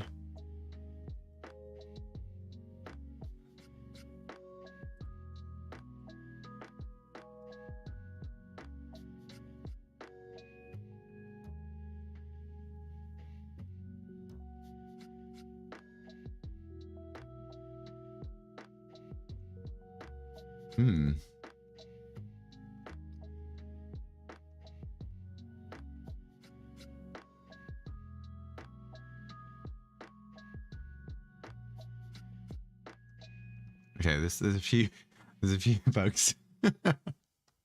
What is happening there? Okay, I think there's a few things there. I think the slam.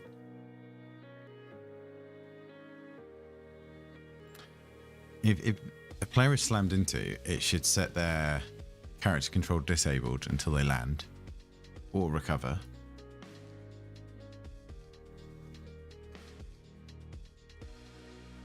So that's, I think it's just in here.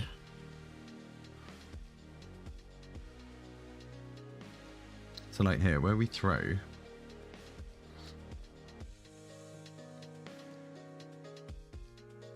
Actually, no, it's where we grab them, right? We trigger grabs where it says character control disabled.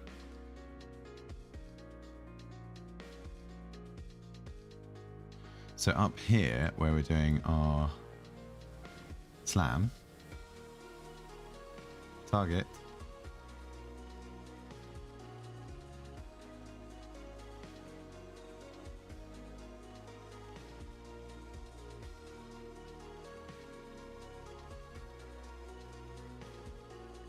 We need this component again.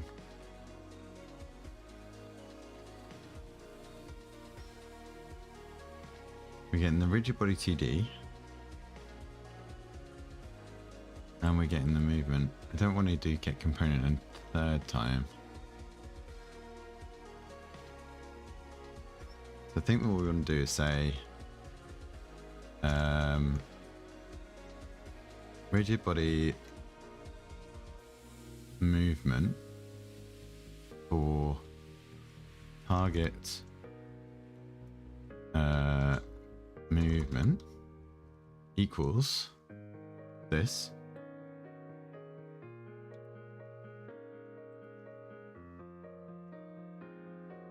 And now this is going to be target movement dot apply force, and we also want to do target movement dot grabbed.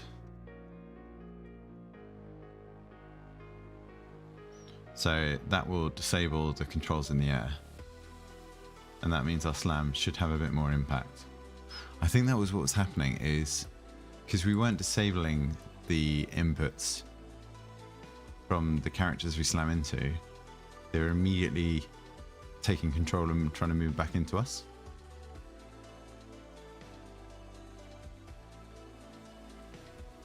But now we're going to apply our force.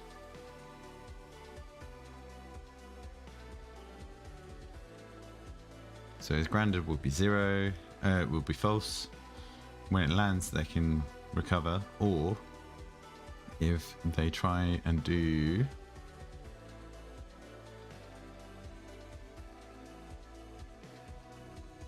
character controller is disabled, followed object is null,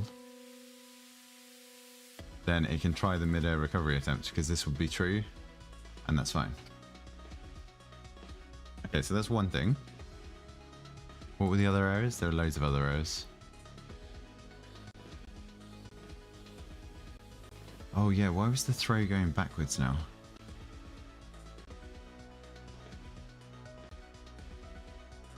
I think we can get rid of all these console logs from here, which are up here somewhere, weren't they? Yeah. You go, and you go.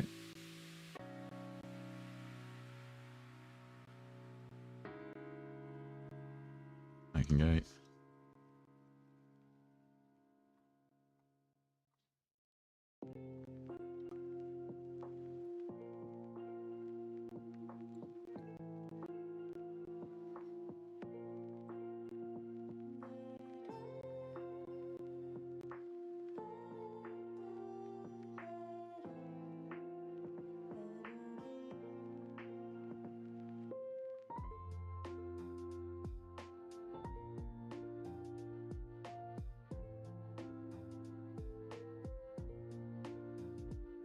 Right, let's see how this performs now. Honestly, I think dropping the base stat down to movement speed down to 7, I haven't really noticed.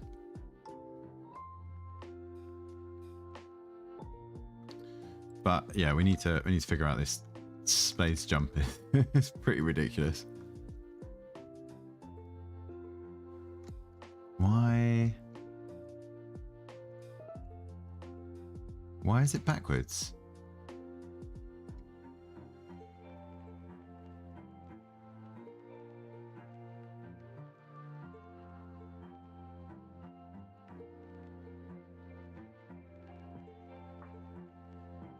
Okay, that's right though. It's trying to throw me off the edge, I think.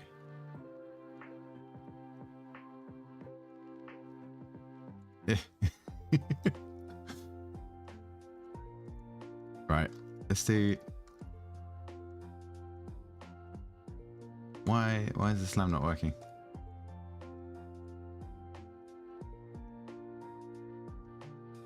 Yeah, okay, spades is pretty rubbish. But also can't be thrown very far. Let me just tweak those. Spades modifier. Slam. The jump power needs to be like 0.95 rather than 0.8.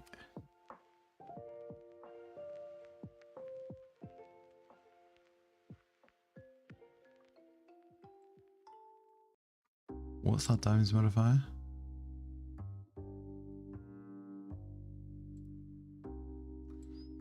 think we do 1.1 on these.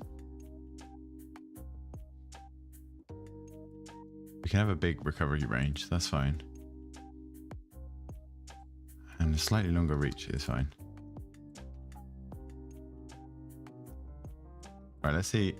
Yeah, that's a bit better. Oh, that grab is so far.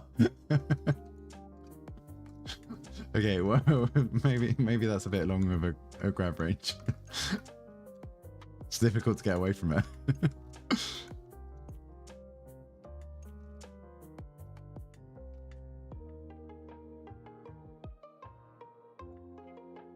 No. Okay, that's too far. Grab reach of 1.4 then. No, it was 1.5, wasn't it?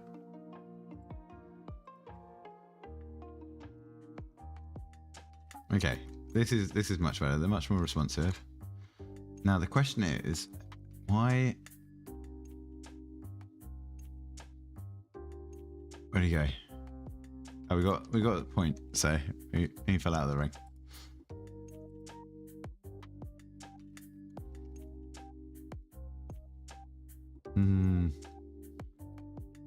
Right, let's see if we can fix why that throw is going backwards.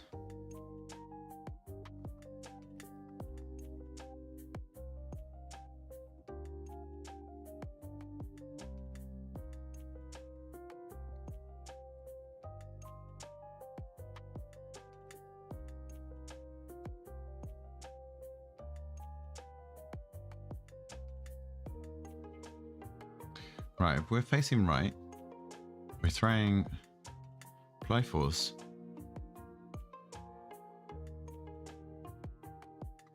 It's based on where our character is facing, right? Log throw direction.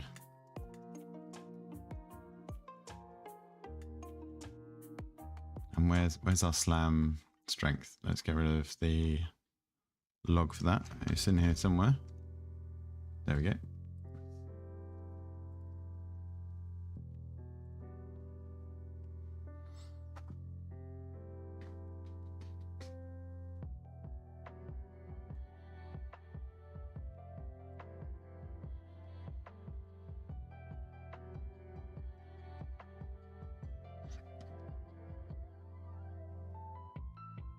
Right, then the other thing I think we could do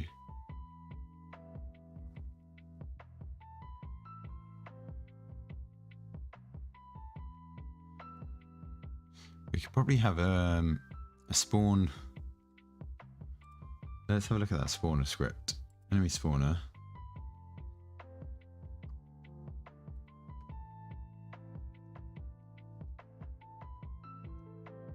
Let's keep these on the same line.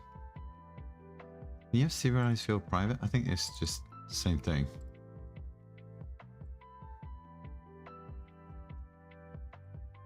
Let's get rid of those before they're too confusing. And again, let's do this.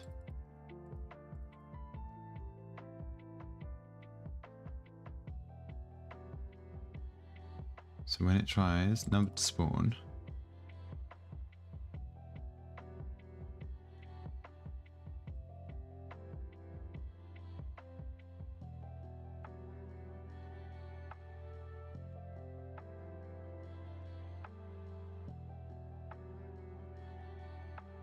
right now when it loads, we should have an option here for number to spawn. We just want to set this to 1 for the moment, just so that we can test a bit easier.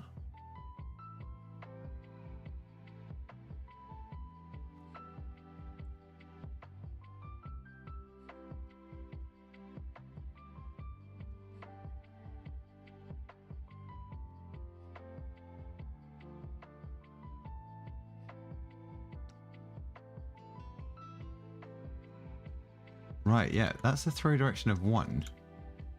And that's the throw direction of -1. But this is positive X on the right, negative X on the left.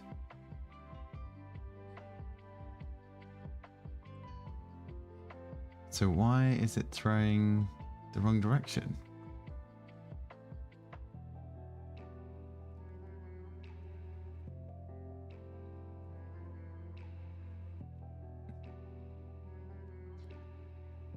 Carried body, apply force, and vector 1, 1, right? If we go to our apply force,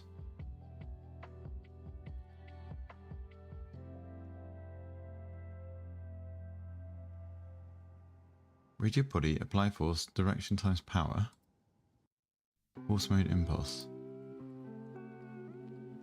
Okay, let's log applied force plus direction times power. So that should give us this vector.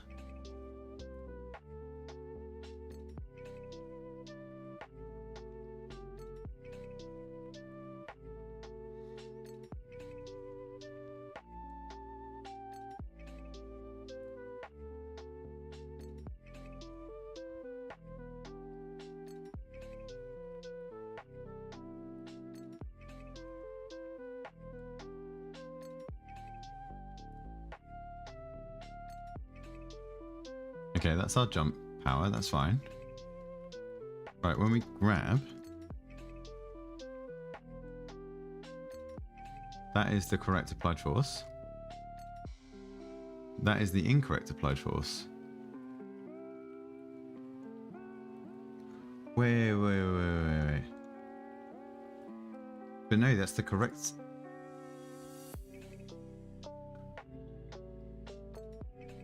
That should be the X component and the Y component. So why did it throw towards...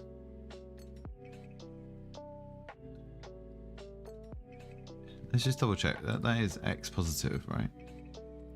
Where's our player?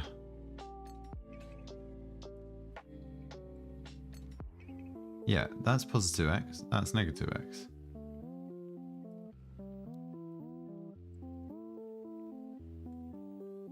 Rigid body. Add force.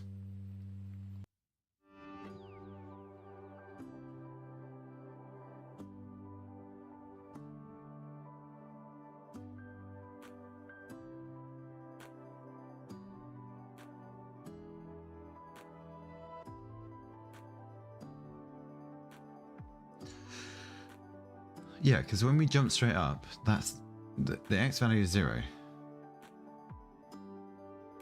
So this should be throw to the right. This should be throw to the left. What's this? This is Animal Crossing kind of stuff.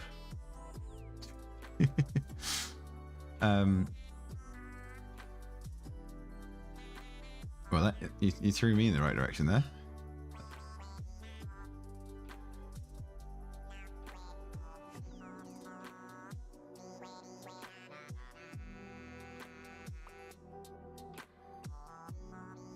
I'm so confused here.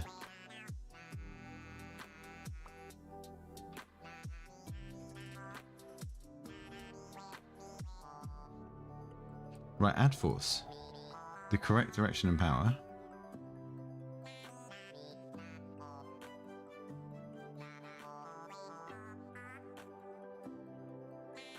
Like if we comment out this code, it's definitely the line of code that's doing this, right? We should be able to pick them up. We won't be able to jump now. And the throw won't do anything. It will just drop them. Actually, it won't even do that.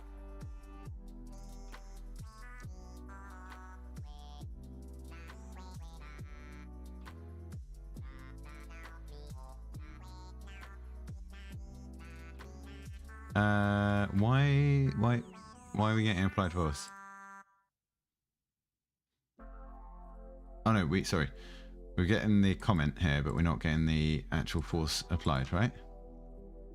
It's just dropping them. Yeah. There's no force being applied here. But why is it dropping in that direction? Have we got a collider overlap?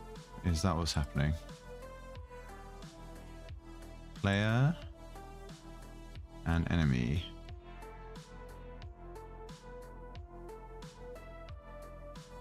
No, that doesn't look like it's overlapping. No overlap there. Whichever direction we're throwing, it'll still be... It's not going to like bounce off there because there's no overlap. See the green colliders here.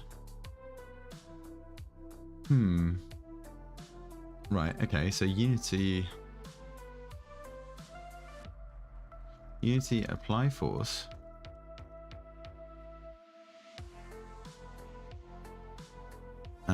Moves in wrong X direction.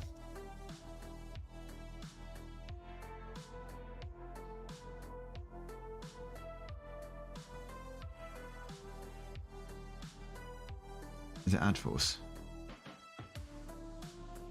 Yeah, add force.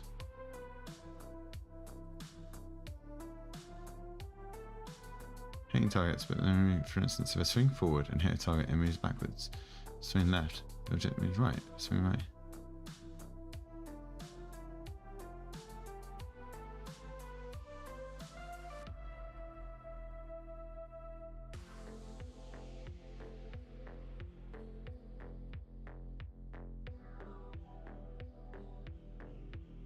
Use a fine way you're updating previous velocity.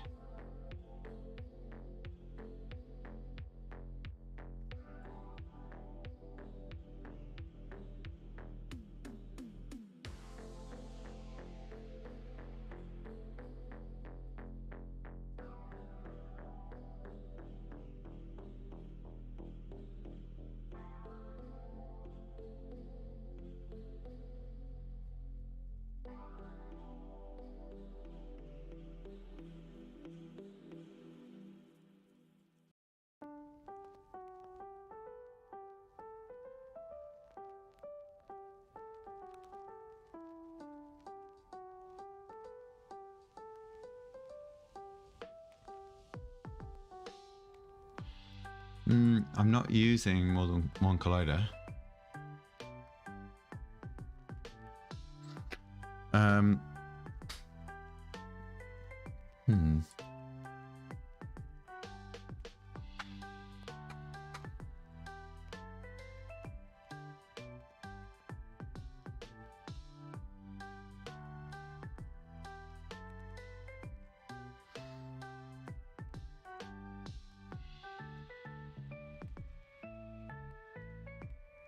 I'm not sure what's happening here.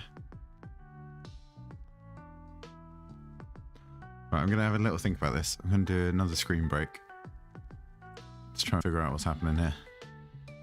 So, we'll be back again in a little bit. At least by the 10-minute mark, but probably before then. Right, back in a bit.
Right, I'm back.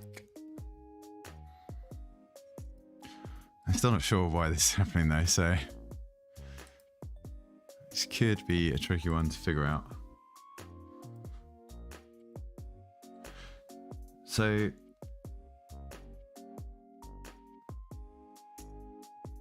I think the first thing to check is if we add this back in and we change the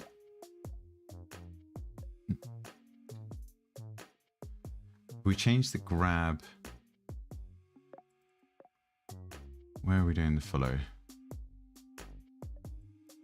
Where are we doing follow offset is what we want to look at. Follow offset is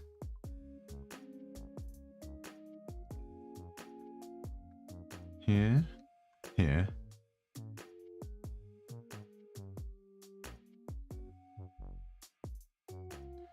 this whole position Y. Right, so we set this as 2. Oh, it's done in start. Yeah, we're gonna have to stop and restart. So then we'll 100% make sure there's no collision happening here between the two colliders. And just double check that's not what's causing this issue.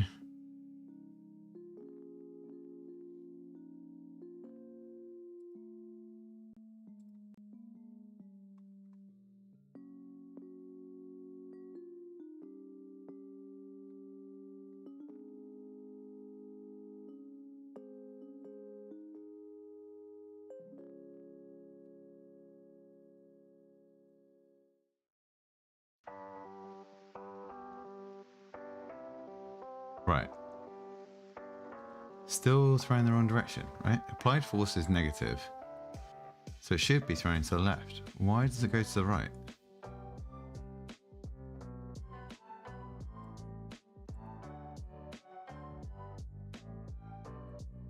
I forgot to turn the game manager on here.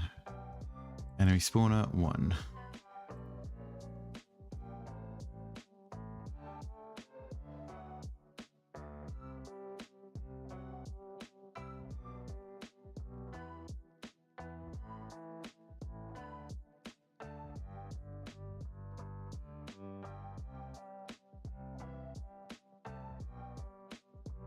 Definitely the wrong direction.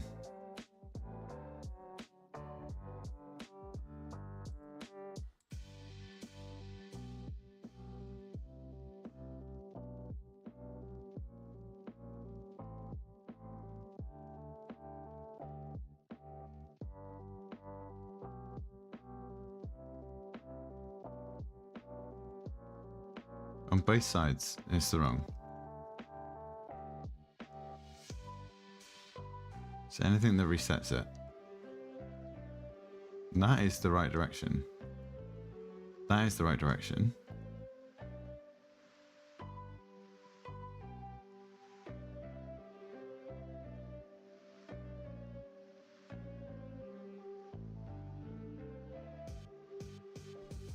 Okay, we're going to restart. We're going to pause it.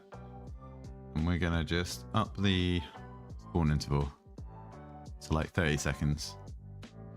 Because we're having too many interferences here. Right. Okay, we'll immediately get... I think that restarts, doesn't it? Yeah, okay. Let's just do this when we're not loaded.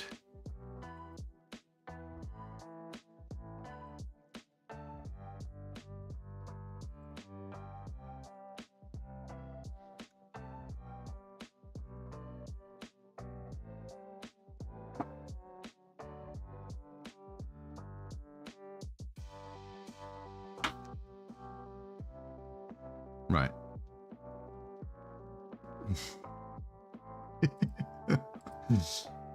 Right, let's grab you.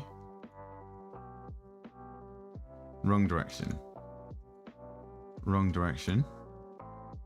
Wrong direction. Once we jumped and landed, still wrong direction. Same for you. Once we've done a slam, wrong direction still.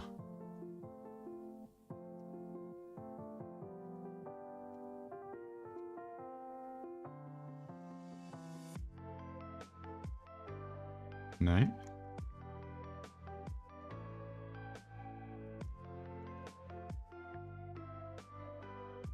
You are now the right direction. No, still wrong. Oh my god, what's happening here? There's definitely no overlap of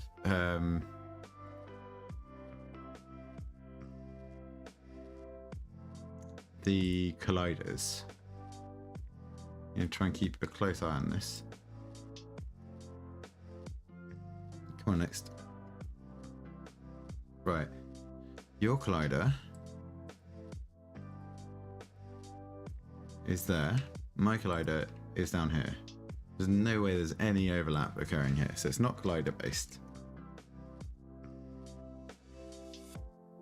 Now, what's the difference? Why are you being thrown the wrong way?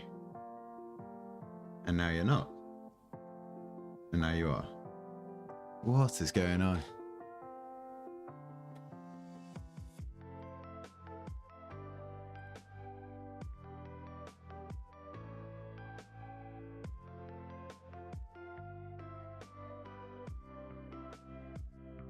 Right, so this can go back. That was not the issue.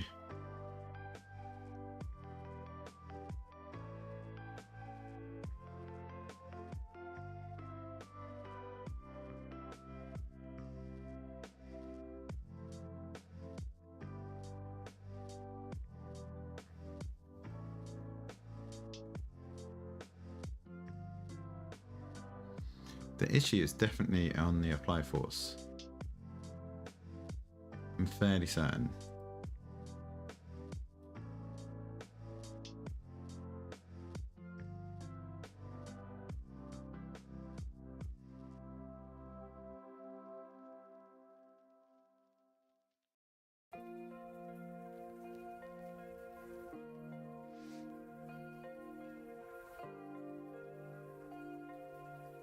Let's find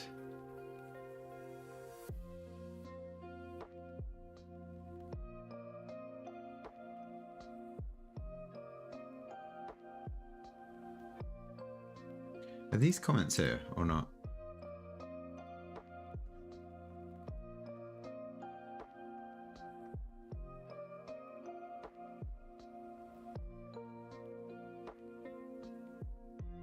So really it's add force.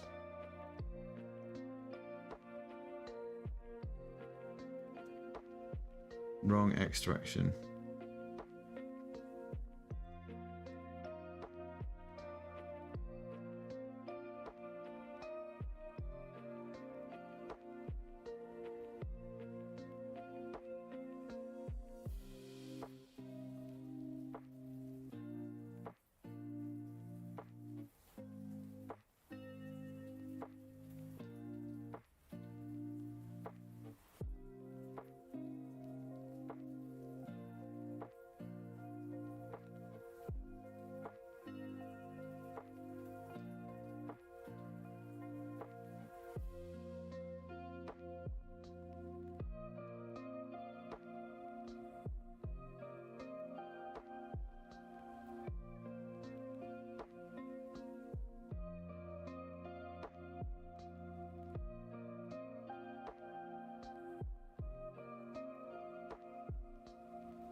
What?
How do I see these answers? I don't understand how this comment thing works in the Unity forums.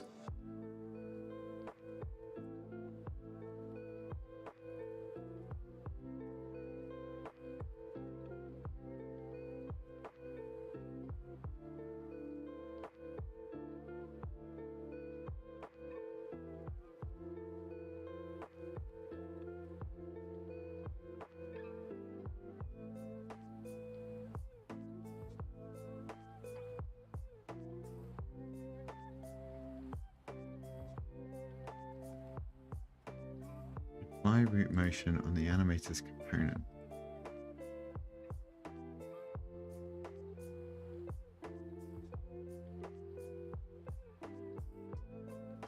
Let me just double check that, because I have got an animator on this component, so it's potential.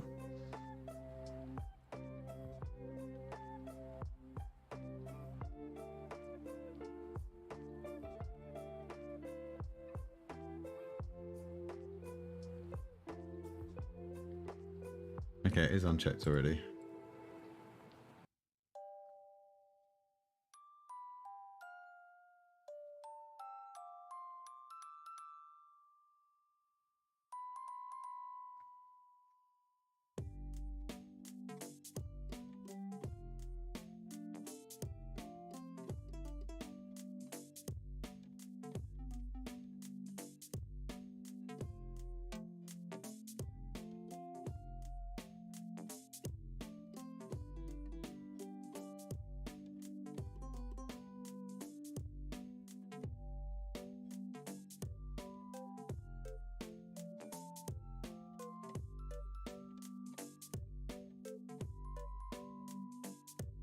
Add force, X direction, X axis.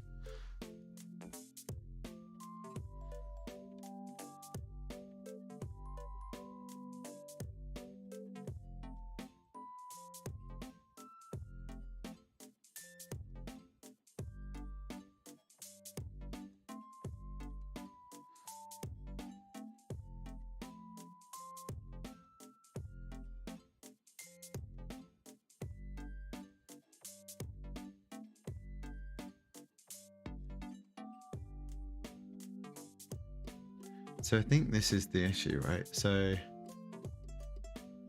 is this the only place we're using the actual function add force? Let's just double check that. Yes, this is the only place.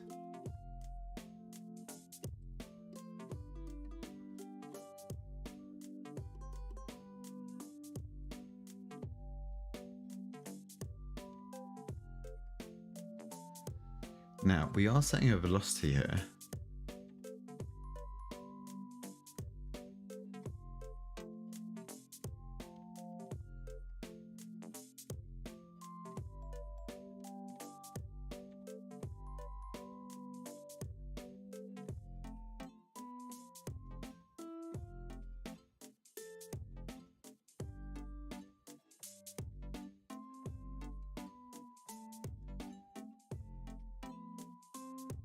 What I'm wondering is, when we're doing apply force here,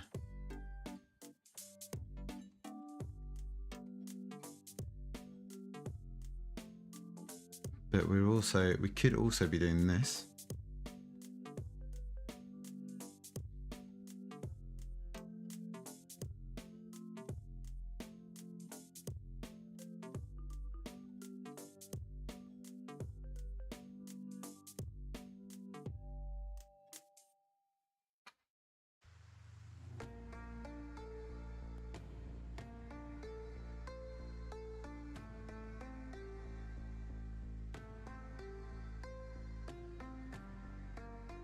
I wonder if we do this first.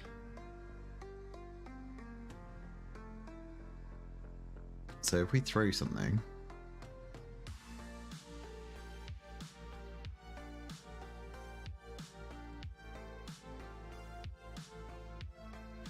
let's do this first.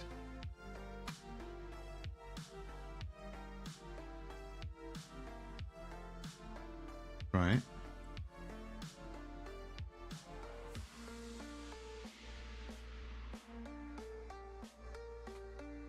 Wait. was that? That's here. Let's check for this again.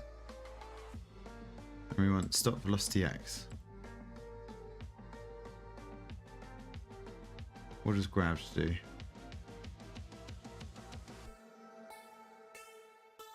Character control disabled. Let's do it here. Stop velocity X.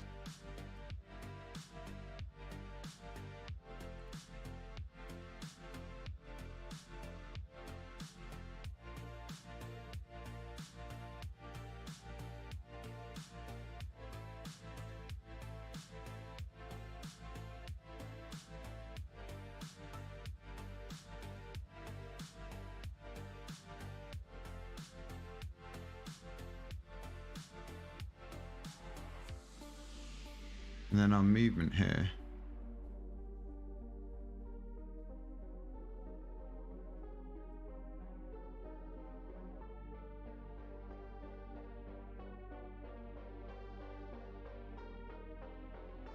Wait, where's our move left and right? Where does that happen? I'm getting confused with this now. Where's our character controller? Move character if character control enabled. Apply velocity X.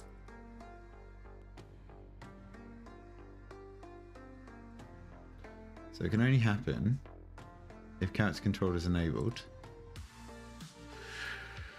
Now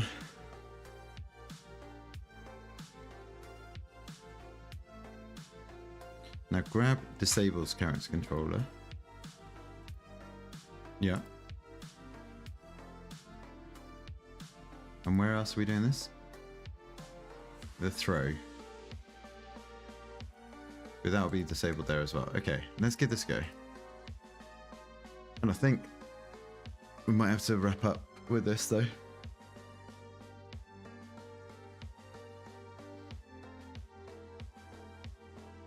Maybe the one thing left to do. So we'll come back to this tomorrow and we'll hopefully iron out this bug and then publish Twitch. Let's just restart this and double check.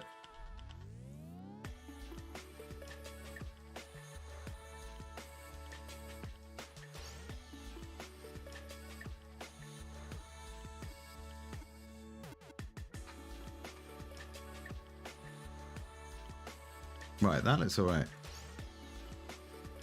That was the applied force in the right direction.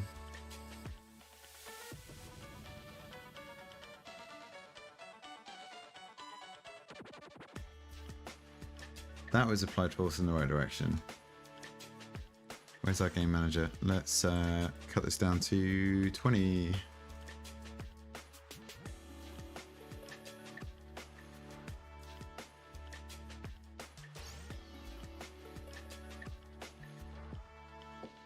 Come on, next enemy, where are you? There we go. Right, grab you. We're gonna go to this side and we're gonna throw you that way. We're going to go to this side, and we're going to throw you that way. We're going to throw you that way. Right. Left. Yeah, that was a bit unusual. Left. Why has this worked? I think this has worked. So maybe it looks like there was an input coming from the character. It was being picked up. It was overriding the impulse. Okay. maybe this has been fixed. Right, we're gonna pause that there. We're gonna unload this. We're gonna add some more enemy characters to start with.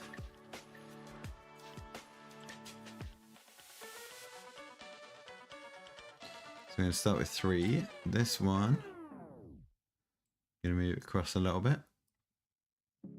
Our game manager will reset to 10, 5, 3. Save that. This one, get the level loader on. Save that scene and close it. I'm going to go back to the preloader screen I'm going to do one run through here. Oh, actually, need to get rid of these. Where are our logs? No, no, no, no, stop, stop, stop.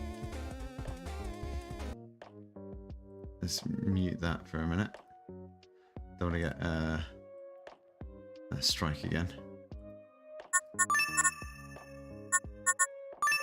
I can go down a little bit.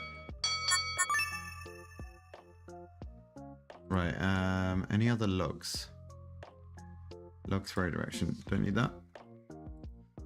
Slam strength, don't need that. Okay. Let's see, are there any logs that aren't disabled? It's going to be dot log. Disabled, disabled, disabled. That's fine, that's fine, that's fine. Okay, they're all commented out. I'm going to save that. We're going to let it rebuild. And then I think we just about got time to do a publish. itch.io.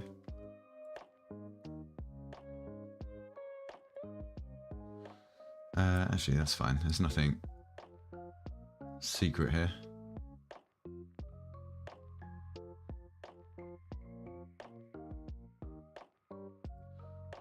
Which one's this? This is...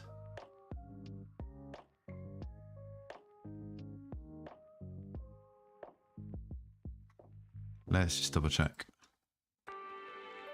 LD 51. No, 51. 52 is coming up. There we go. Okay, so this is the newer one. And that's the original entry. Okay, that's good. Right, we're going to be editing in the game.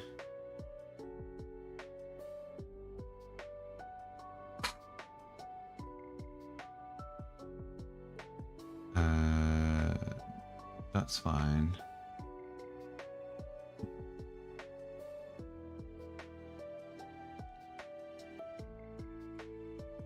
Okay, let's just double check.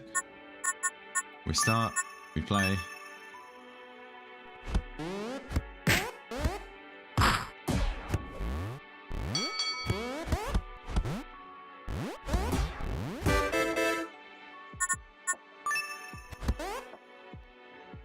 Oh. We've got an issue where we don't always land there.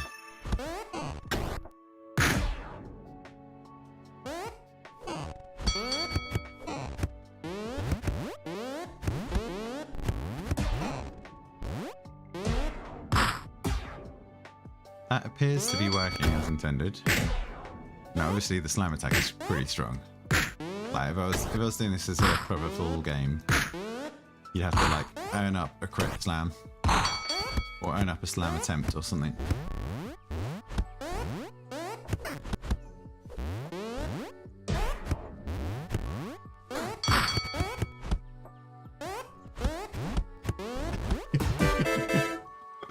Okay, it's a little janky, but it's this bit where it's you can't land if there's too many people in the way.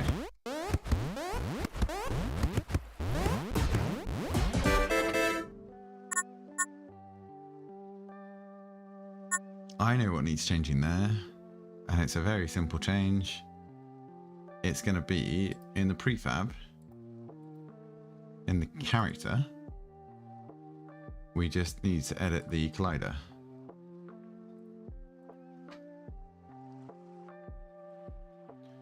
So what we're going to do is we're going to say the X direction is just a lot thinner. It doesn't really matter. There'll just be a bit more overlap, right? Let's do 0.4. That sounds good. I'm going to save that.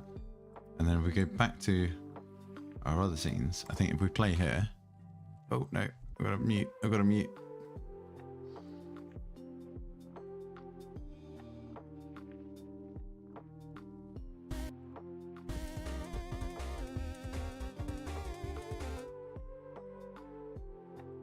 We need to find some new music for that. Right now, characters shouldn't be able to land on each other.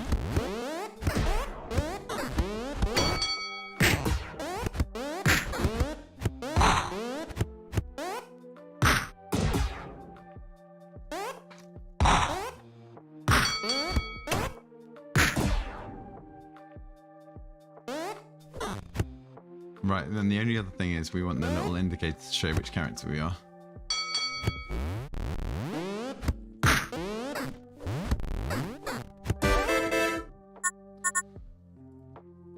Right, our player. We need to look at the old prefab player. Yeah, that's exactly what I want. This triangle. Copy.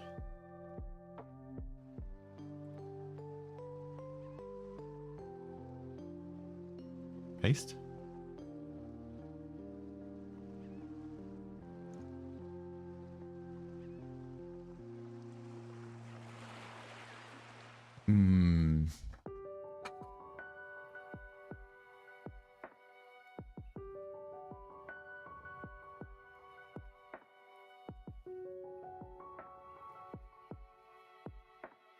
That's not going to follow the player around because it's on the wrong element. It needs to be on the character.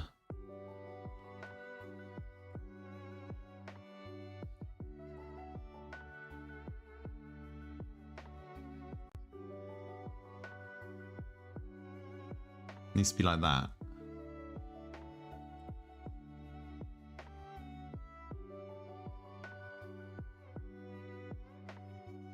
Can we do that on the player?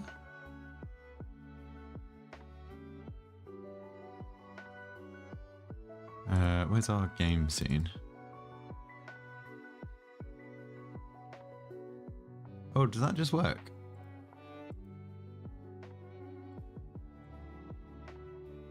Yeah, it does just work. Awesome. Let's just double check.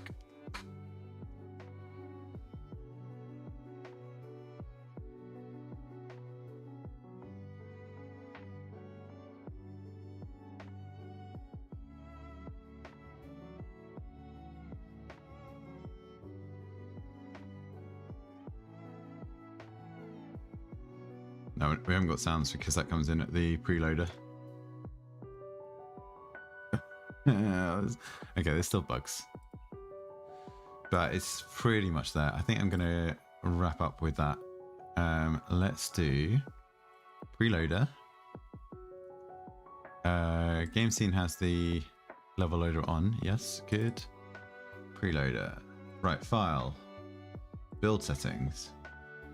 Preloader, main menu, game scene. Yes. WebGL. Faster runtime, that's fine. Player settings, let's just double check here. Version 1.0, that's fine, that's fine. Publishing settings, gzip, I think was fine. I can't remember now. Other settings. Do we have to increase the version number somewhere? Oh no, it's stored all the values, that's fine.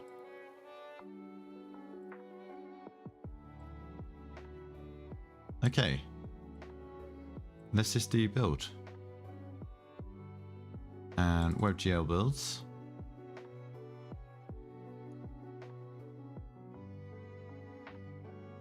Do I go in here? No. Let's just double check this. Let's open a new window.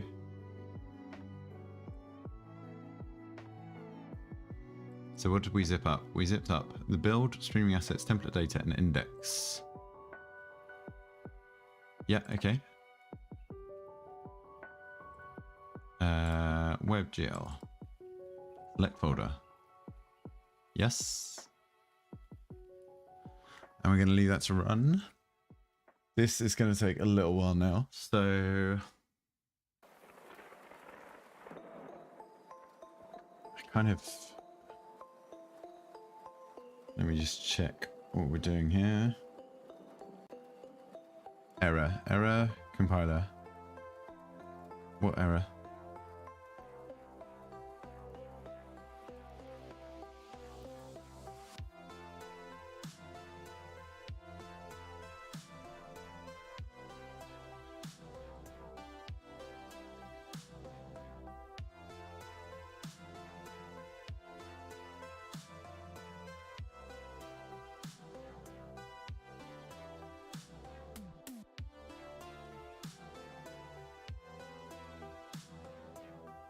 I mean, we don't really use this in this.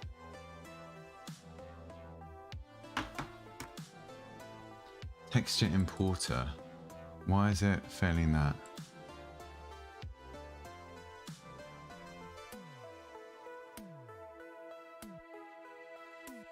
I think what we're going to do here is we're just going to comment out all of this. Because this subsprite renamer is just a utility class. It doesn't actually need to be shipped with the build.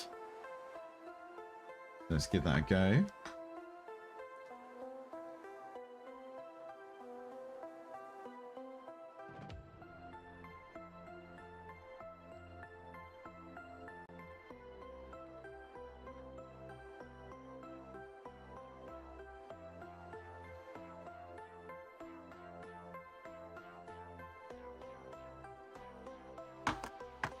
Right, let's try and build again.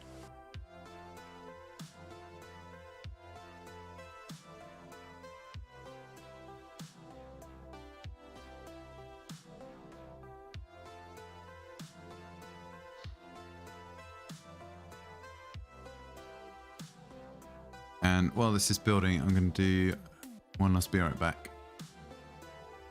I need to pack some stuff.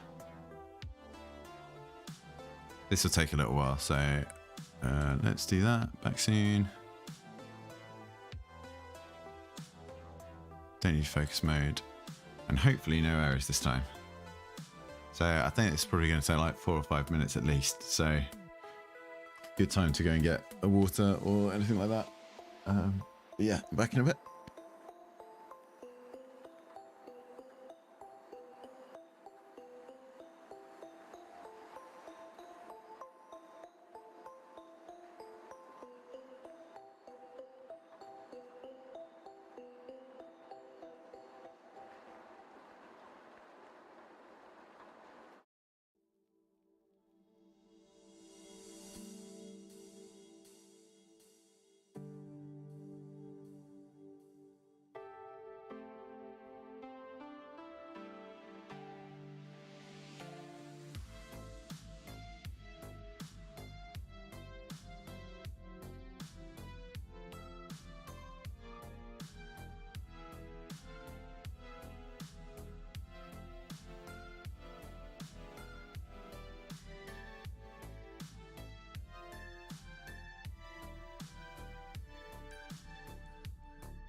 These builds always take forever.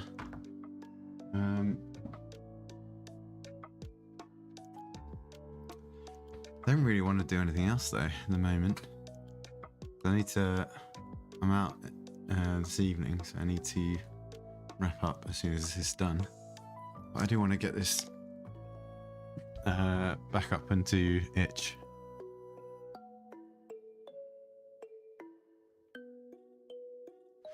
Come on then.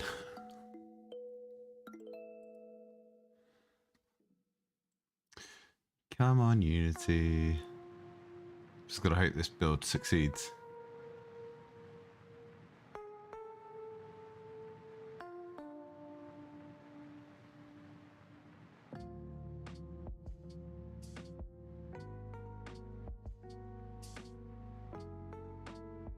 Don't think I need to edit anything else here. That's all fine.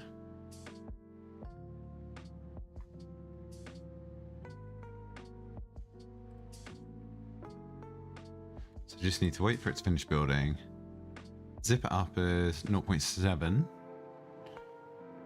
And then upload here. And then just do a quick play test. So November the 3rd was the last time we updated this.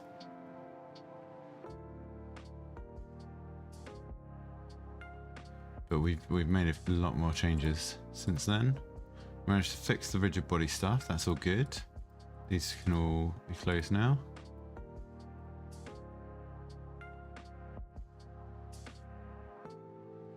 Come on, Unity.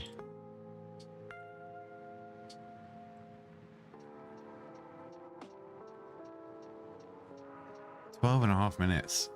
Yeah. It's probably laptop being slow rather than Unity being slow, but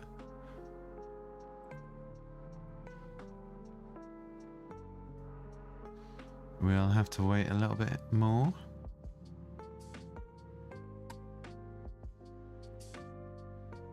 I mean, I might as well do some Sprite while I'm waiting. I'm all ready to leave.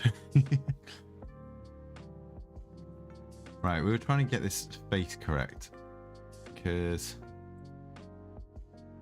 this is the original version and I don't quite like it. So it's based on my current profile picture. And then we're trying to tweak it, but I just don't like the face and the head. I'm really struggling with here. So weird seeing how it fits.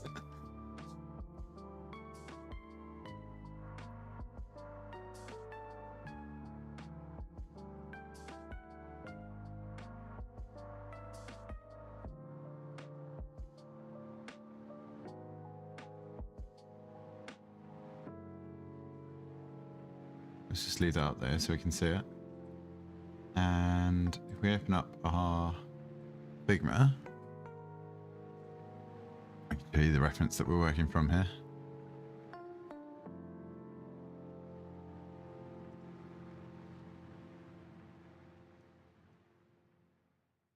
I think maybe it's a case of moving the eyes down a bit.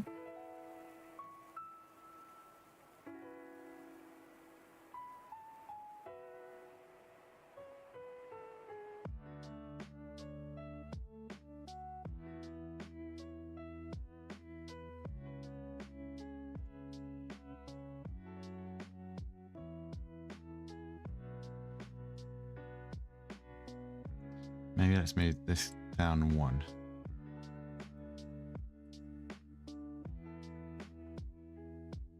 It is a little bit better. It's just so difficult to get the face shape right.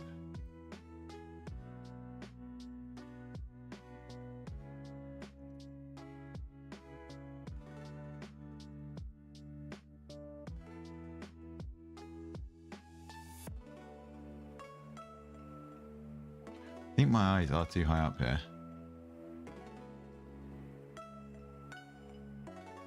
Let's just do that.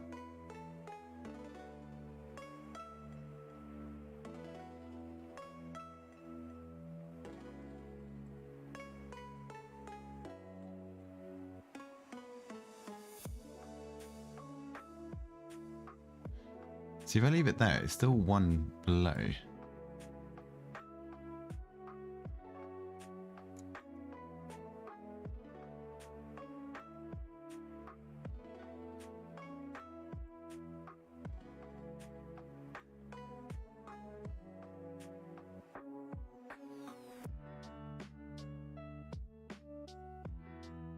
Because that is, my forehead is like a third of the head height. So actually, if we bring this down a little bit more,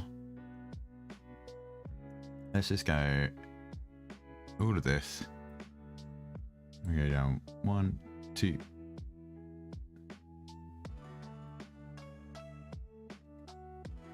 That might be a bit more natural.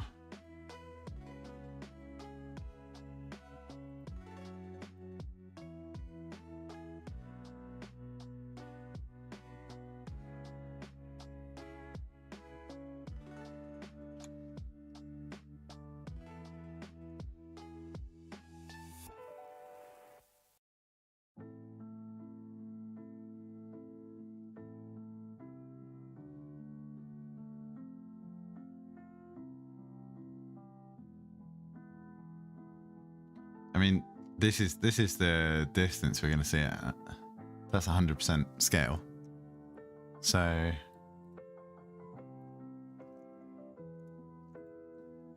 think it's just difficult to do at this kind of scale.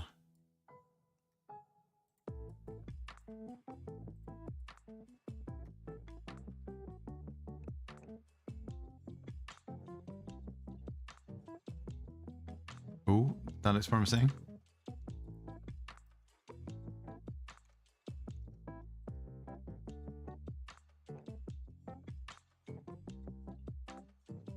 Right, let's save that a second. We'll go into our WebGL. Wait, why did I open this?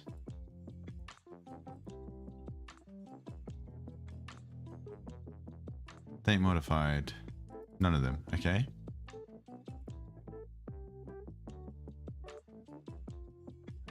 Did it fail? Build completed, succeeded.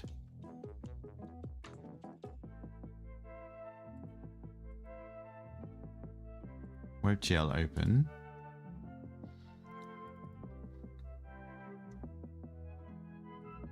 Okay, 14th to the 12th. That's good. That's today.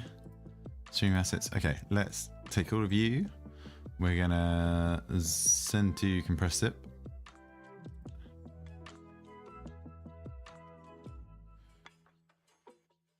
And then we're gonna copy this. We're gonna rename you to 0.7. We're going to go over to itch, upload files. Can I not drag and drop?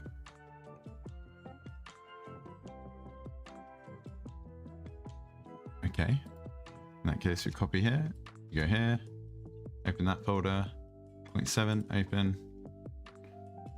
Come on, come on. This file will be played in the browser. Hide this file and prevent it being downloaded. And save. View page. Loading game for the first time. Run game. Let's just mute this. Oh, it's muted already. Good.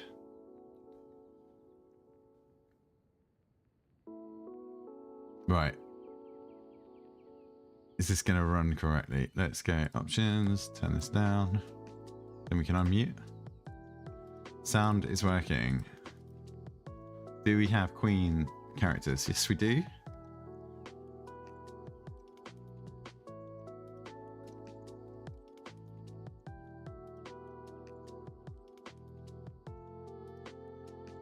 Why is it definitely feeling a little bit laggy? Oh, I've noticed a bug.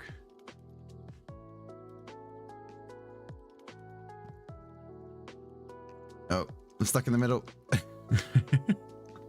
Right, there's a lot of friction between characters. I'm just going to make a few notes here. Right, So, grab point is now other side of enemy colliders. I haven't got time to fix it right now, but I'll do this tomorrow.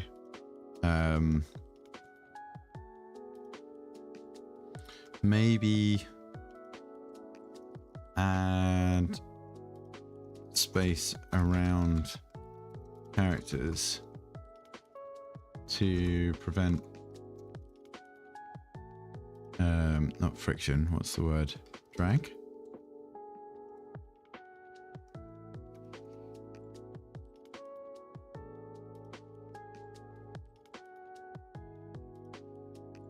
And I think that's it. That'll do. Oh, and new music. But I think I've already got that, haven't I? New music. Sweet. Well, we just about got there. If anyone fancies giving it a go, I know there's still some bugs in it, but it can be quite fun. That is the link to give it a go. Feel free to write some comments. I know that there'll be a comment field on the page. And yeah, we're going to be back again tomorrow, do a little bit more on this, probably a lot more pixel art stuff, and we're going to start thinking about our new horror game. So thanks everyone who's been lurking. Hope it's been interesting. And yeah, back tomorrow. Back on Saturday for some games.